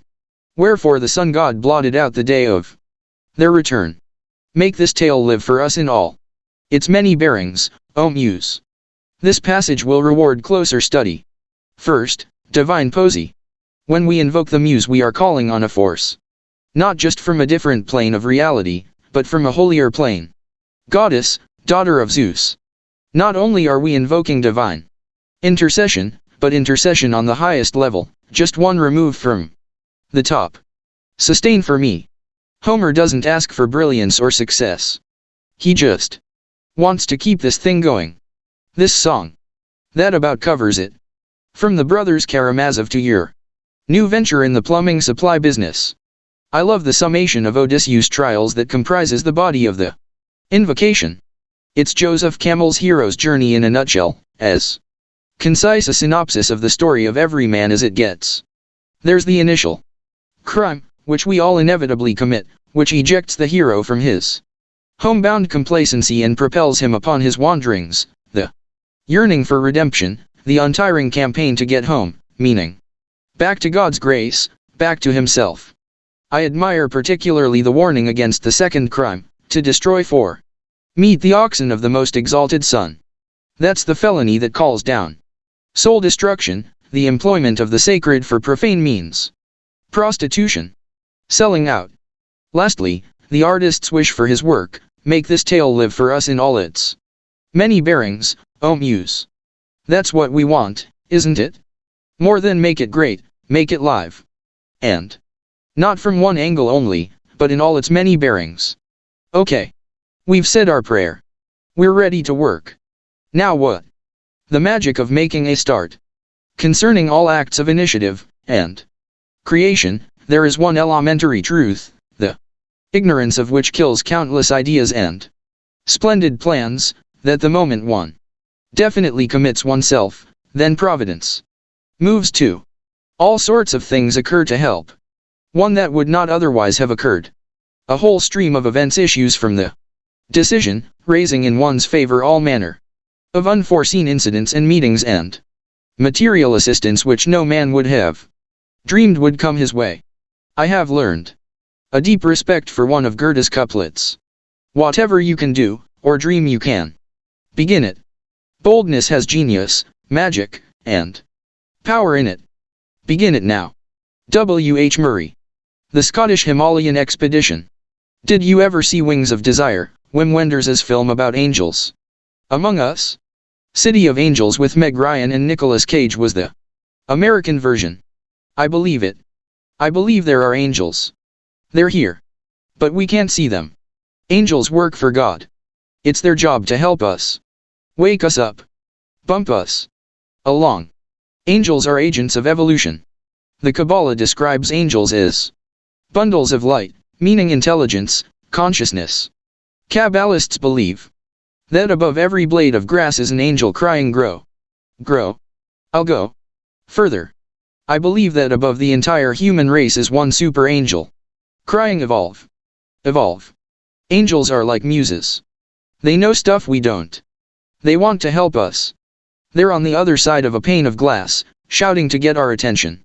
But we can't hear them. We're too distracted by our own nonsense. But when we begin, when we make a start, when we conceive an enterprise and commit to it in the face of our fears, something wonderful happens. A crack appears in the membrane. Like the first craze when a chick pecks at the inside of its shell.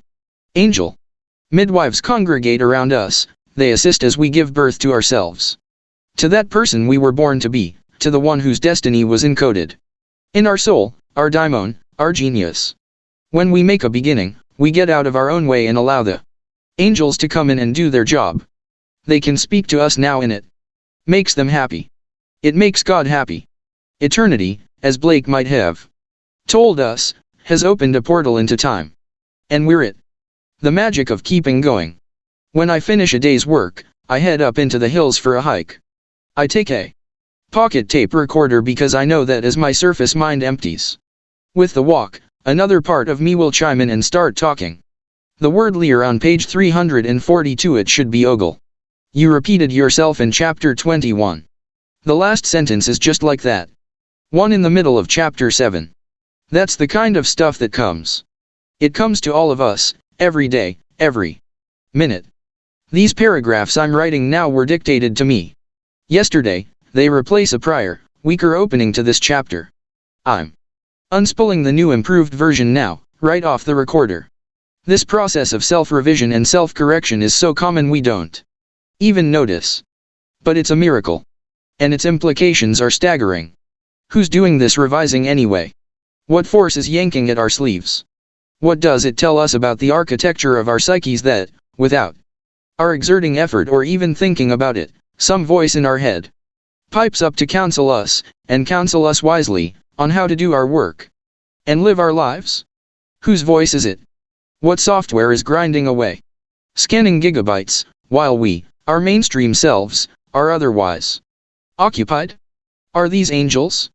Are they muses? Is this the unconscious? The self? Whatever it is, it's smarter than we are. A lot smarter. It doesn't need us to tell it what to do. It goes to work all by itself. It seems to want to work. It seems to enjoy it. What exactly is it doing? It's organizing. The principle of organization is built into nature. Chaos itself is self-organizing. Out of primordial disorder, stars find their orbits, rivers make their way to the sea. When we, like God, set out to create a universe, a book, an opera, a new business venture, the same principle kicks in.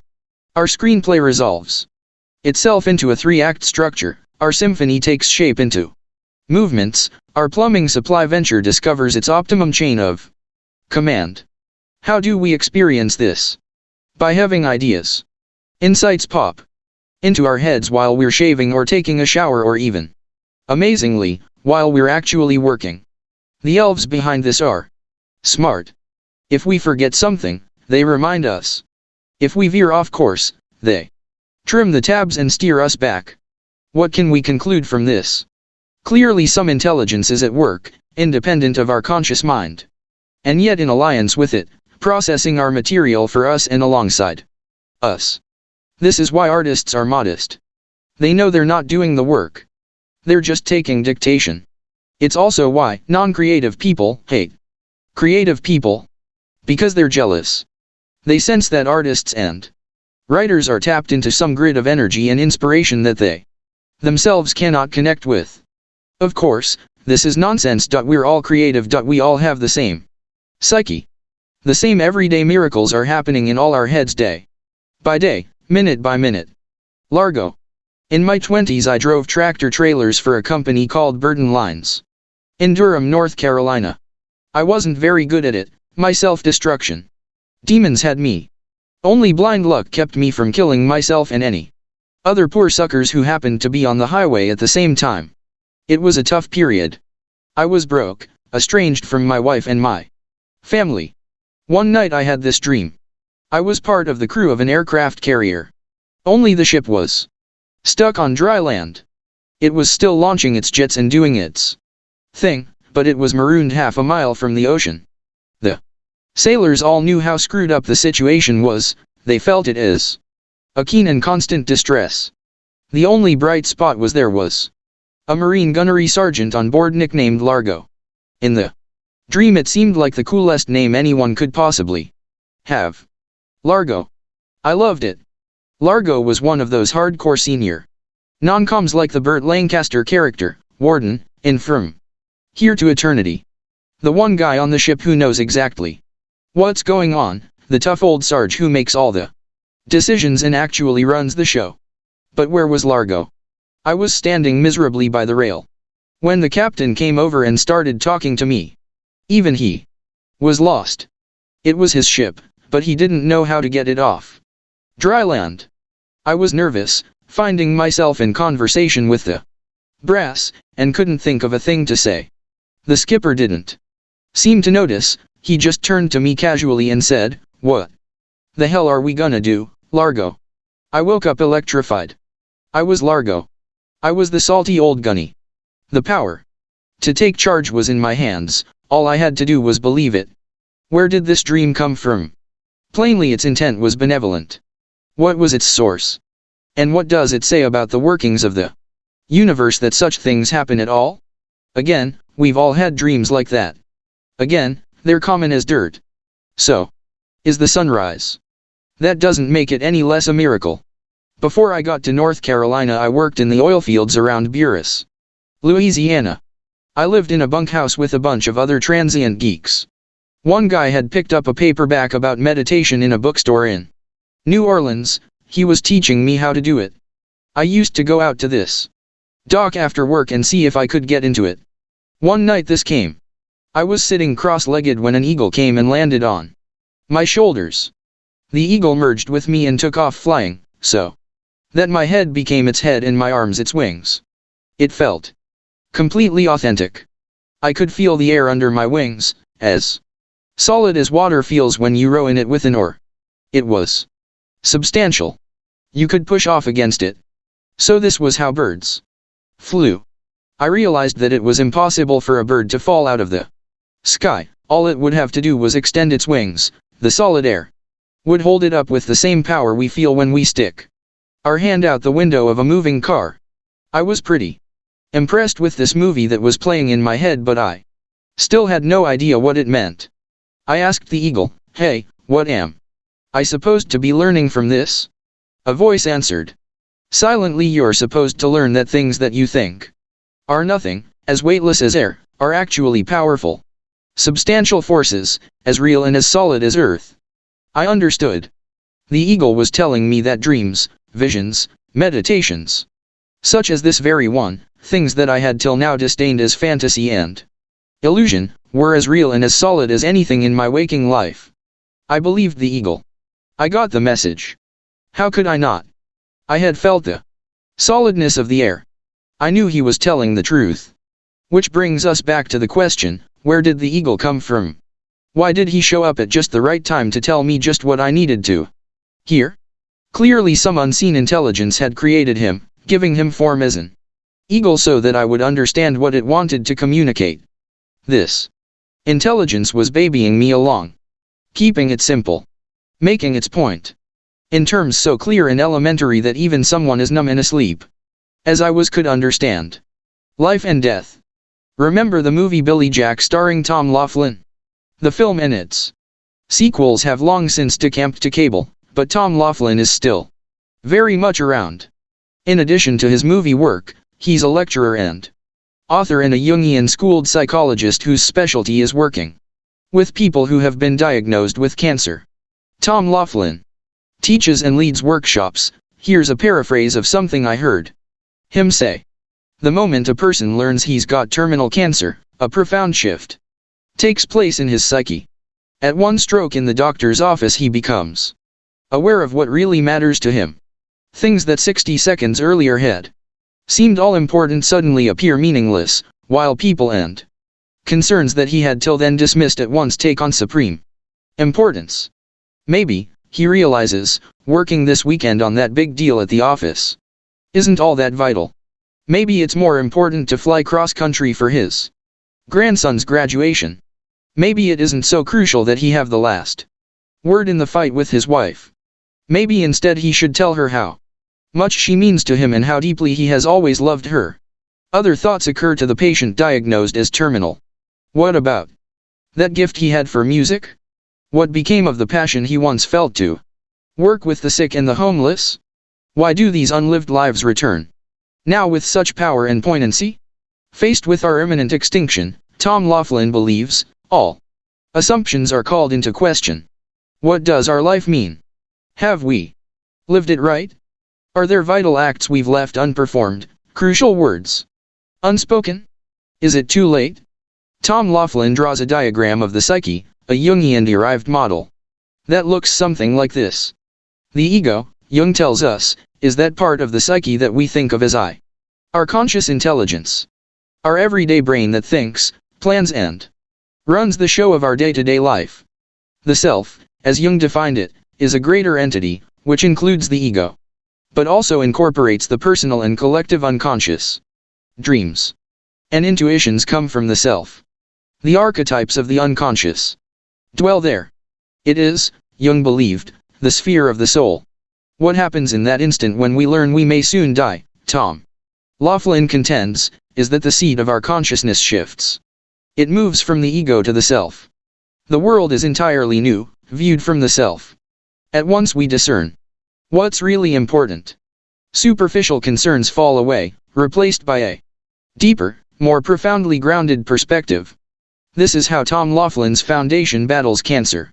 He counsels his clients not just to make that shift mentally but to live it out in their lives. He supports the housewife in resuming her career in social work, urges the businessman to return to the violin, assists the Vietnam vet to write his novel. Miraculously, cancers go into remission. People recover. Is it possible, Tom Laughlin asks, that the disease itself evolved as a consequence of actions taken, or not taken, in our lives? Could our unlived lives have exacted their vengeance upon us in the form of cancer? And if they did, can we cure ourselves, now, by living these lives out? The ego and the self. Here's what I think. I think angels make their home in the self, while resistance has its seat in the ego. The fight is between the two. The self wishes to create, to evolve. The ego likes things just the way they are. What is the ego, anyway? Since this is my book, I'll define it my way. The ego is that part of the psyche that believes in material existence. The ego's job is to take care of business in the real world. It's an important job. We couldn't last a day without it. But there are worlds other than the real world, and this is where the ego runs into trouble. Here's what the ego believes. 1. Death is real. The ego believes that our existence is defined by our physical flesh. When the body dies, we die. There is no life beyond life. 2. Time and space are real. The ego is analog. It believes that to get from A to Z we have to pass through B, C, and D. To get from breakfast to supper we have to live the whole day. 3. Every individual is different and separate from every other. The ego believes that I am distinct from you. The twain cannot meet. I can hurt you and it won't hurt me. 4. The predominant impulse of life is self-preservation. Because our existence is physical and thus vulnerable to innumerable evils, we live and act out of fear in all we do. It is wise, the ego believes, to have children to carry on our line when we die, to achieve great things that will live after us, and to buckle our seat belts. 5. There is no God. No sphere exists except the physical, and no rules apply except those of the material world. These are the principles the ego lives by. They are sound, solid principles. Here's what the self believes. 1. Death is an illusion. The soul endures and evolves through infinite manifestations. 2. Time and space are illusions. Time and space operate only in the physical sphere, and even here, don't apply to dreams, visions, transports. In other dimensions we move swift as thought and inhabit multiple planes simultaneously. 3. All beings are one. If I hurt you, I hurt myself. 4. The supreme emotion is love. Union and mutual assistance are the imperatives of life. We are all in this together. 5. God is all there is. Everything that is God in one form or another. God, the divine ground, is that in which we live and move and have our being. Infinite planes of reality exist, all created by, sustained by, and infused by the Spirit of God. Experiencing the self. Have you ever wondered why the slang terms for intoxication are so demolition-oriented? Stoned, smashed, hammered. It's because they're talking about the ego. It's the ego that gets blasted, waxed, plastered. We demolish the ego to get to the self. The margins of the self touch upon the divine ground, meaning the mystery, the void, the source of infinite wisdom and consciousness. Dreams come from the self. Ideas come from the self. When we meditate, we access the self. When we fast, when we pray, when we go on a vision quest, it's the self we're seeking. When the dervish whirls, when the yogi chants, when the sadhu mutilates his flesh, when penitents crawl 100 miles on their knees, when Native Americans pierce themselves in the sun dance, when suburban kids take ecstasy and dance all night at a rave, they're seeking the self. When we deliberately alter our consciousness in any way, we're trying to find the self. When the alcoholic collapses in the gutter, that voice that tells him, "I'll save you," comes from the self. The self is our deepest being. The self is united to God. The self is incapable of falsehood. The self, like the divine ground that permeates it, is ever growing and ever evolving. The self speaks for the future. That's why the ego hates it. The ego hates the self because when we seat our consciousness in the self, we put the ego out of business. The ego doesn't want us to evolve.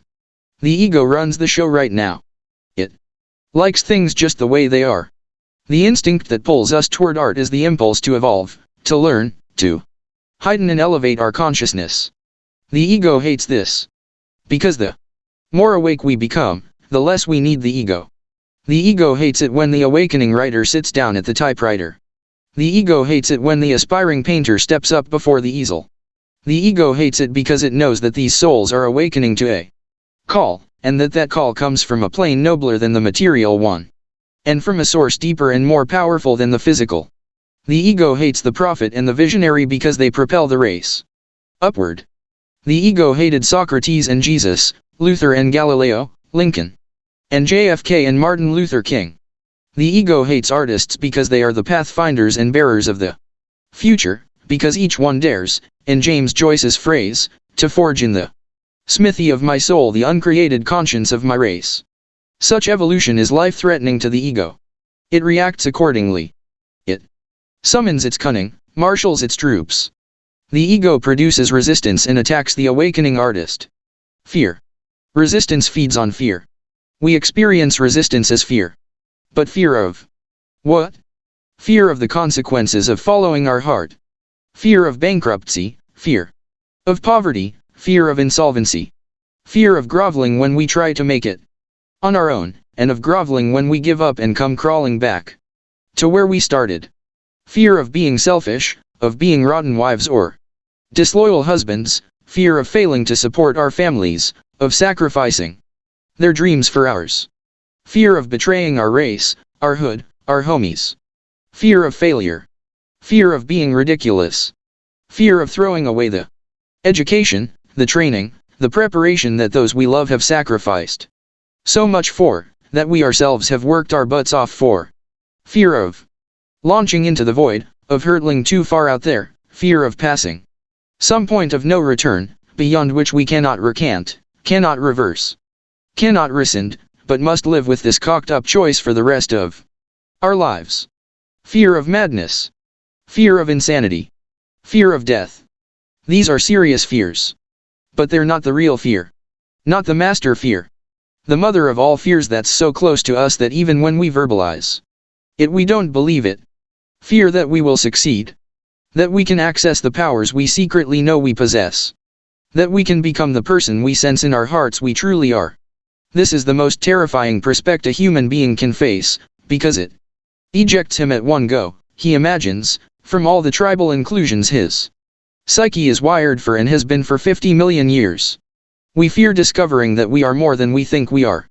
More than our parents/children/teachers think we are. We fear that we actually possess the talent that our still, small voice tells us. That we actually have the guts, the perseverance, the capacity. We fear that we truly can steer our ship, plant our flag, reach our promised land. We fear this because, if it's true, then we become estranged from all we know. We pass through a membrane. We become monsters and monstrous. We know that if we embrace our ideals, we must prove worthy of them. And that scares the hell out of us. What will become of us? We will lose our friends and family, who will no longer recognize us. We will wind up alone, in the cold void of starry space, with nothing and no one to hold onto. Of course this is exactly what happens. But here's the trick. We wind up in space, but not alone.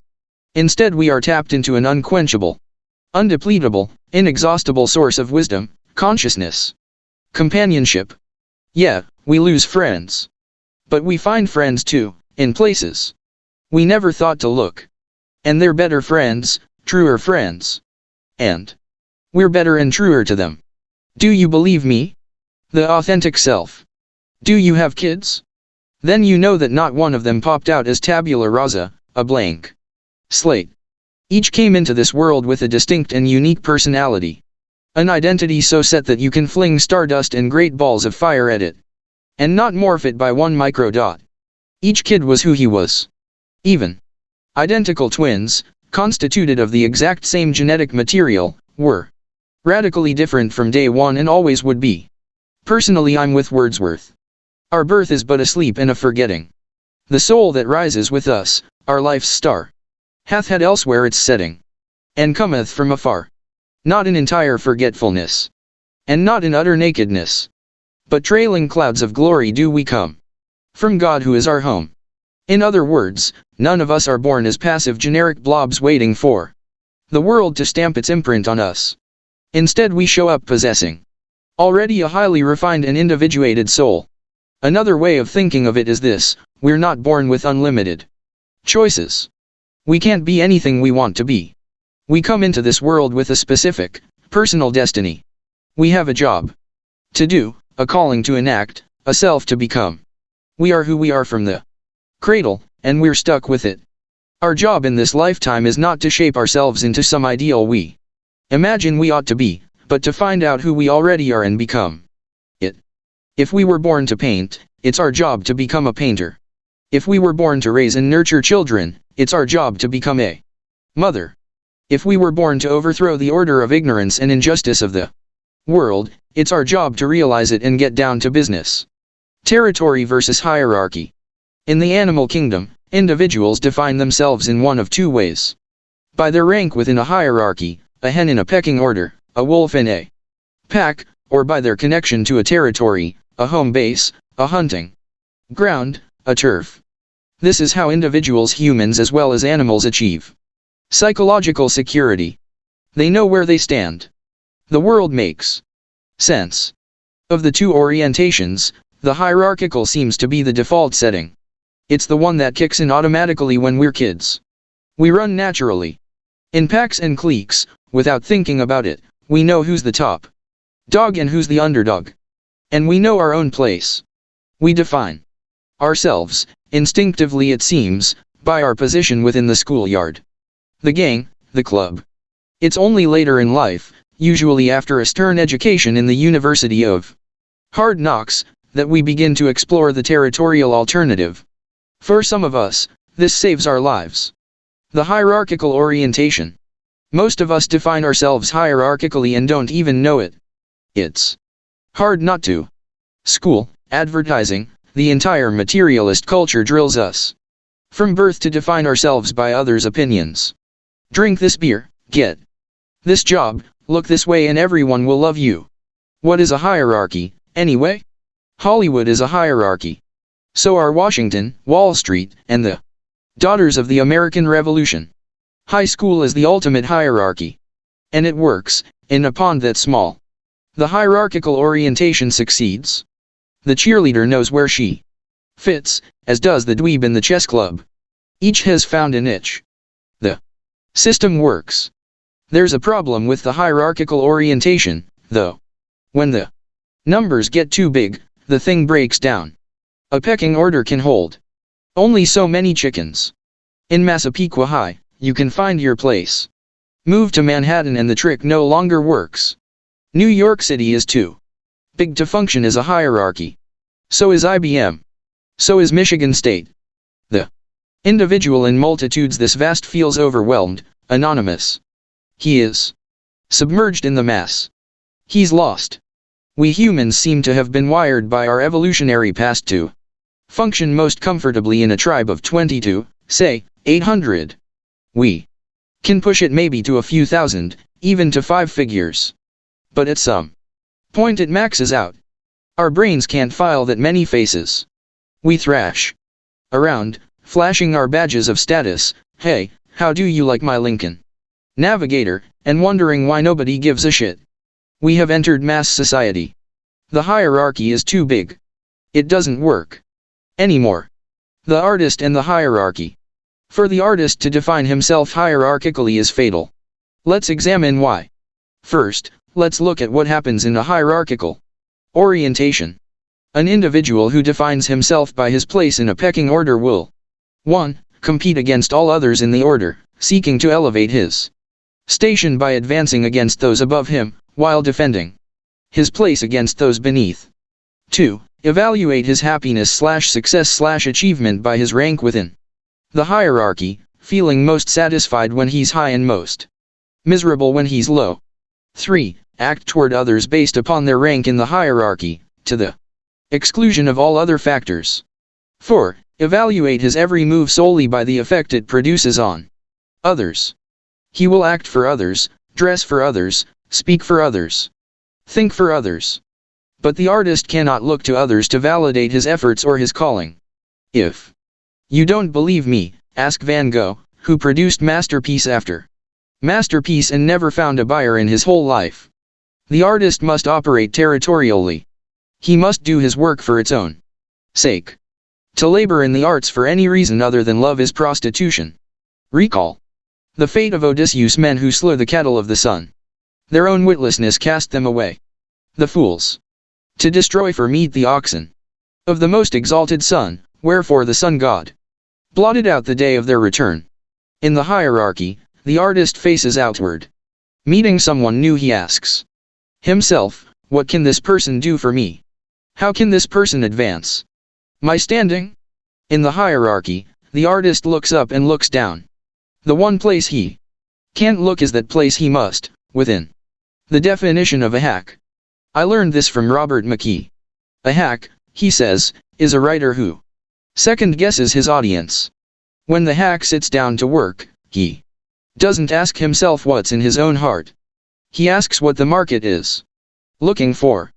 The hack condescends to his audience. He thinks he's superior to them. The truth is, he's scared to death of them, or, more accurately, scared of being authentic in front of them, scared of writing what he really feels or believes, what he himself thinks is interesting. He's afraid it won't sell. So he tries to anticipate what the market, a telling word, wants, then gives it to them. In other words, the hack writes hierarchically. He writes what he imagines will play well in the eyes of others. He does not ask himself, what do I myself want to write? What do I think is important? Instead he asks, what's hot, what can I make a deal for? The hack is like the politician who consults the polls before he takes a position. He's a demagogue. He panders. It can pay off, being a hack. Given the depraved state of American culture, a slick dude can make millions being a hack. But even if you succeed, you lose, because you've sold out your muse, and your muse is you, the best part of yourself, where your finest and only true work comes from. I was starving as a screenwriter when the idea for The Legend of Bagger Vance came to me. It came as a book, not a movie.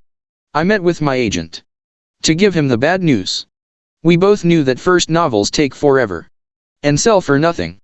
Worse, a novel about golf, even if we could find a publisher, is a straight shot to the remainder bin. But the muse had me. I had to do it. To my amazement, the book succeeded critically and commercially better than anything I'd ever done, and others since have been lucky too. Why? My best guess is this.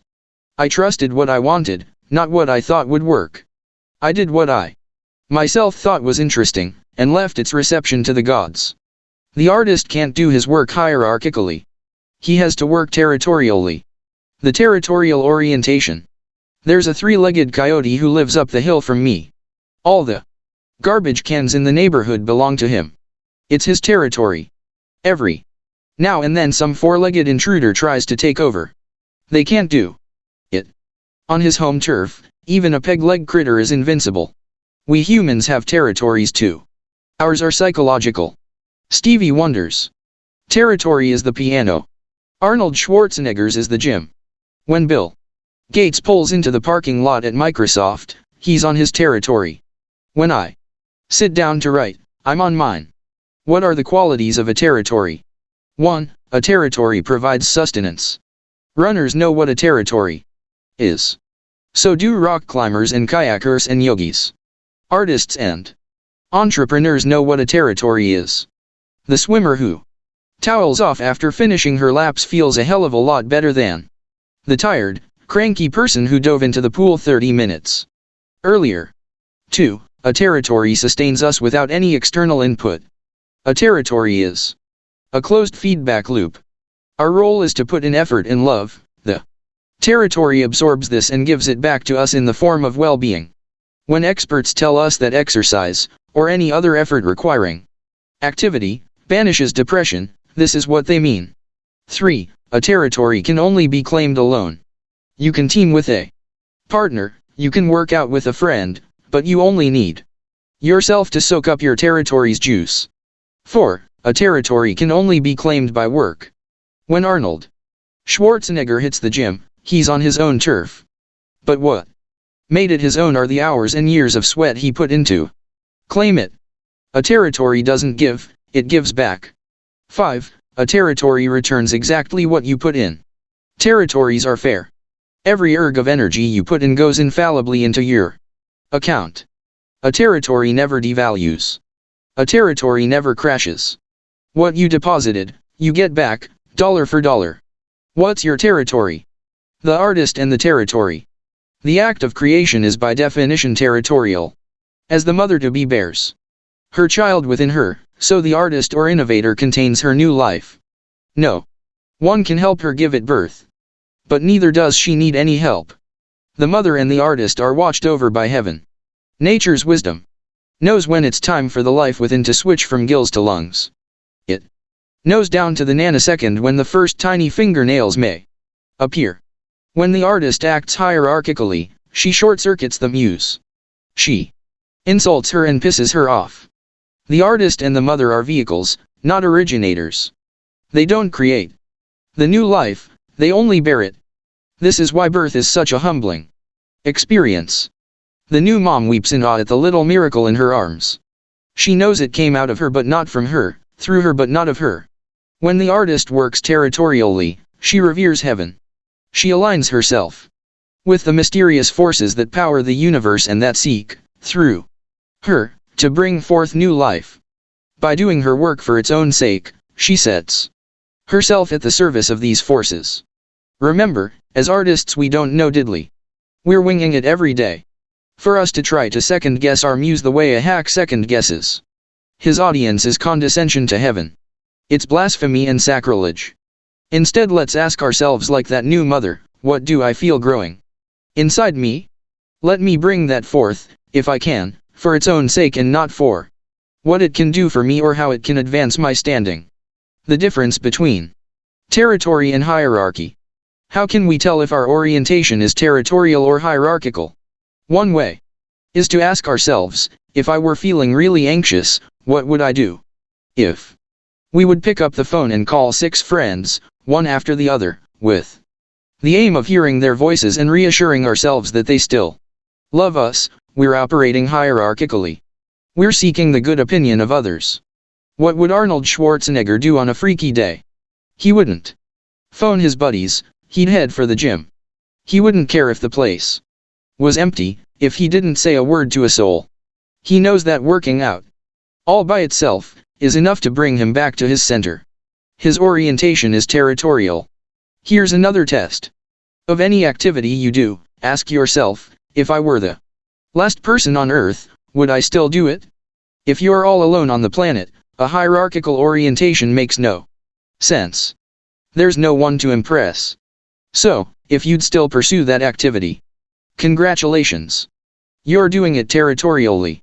If Arnold Schwarzenegger were the last man on Earth, he'd still go the gym. Stevie Wonder would still pound the piano. The sustenance they get comes from the act itself, not from the impression it makes on others. I have a friend who's nuts for clothes. If she were the last woman on Earth, she would shoot straight to Givenchy or Saint Laurent, smash her way in, and start pillaging.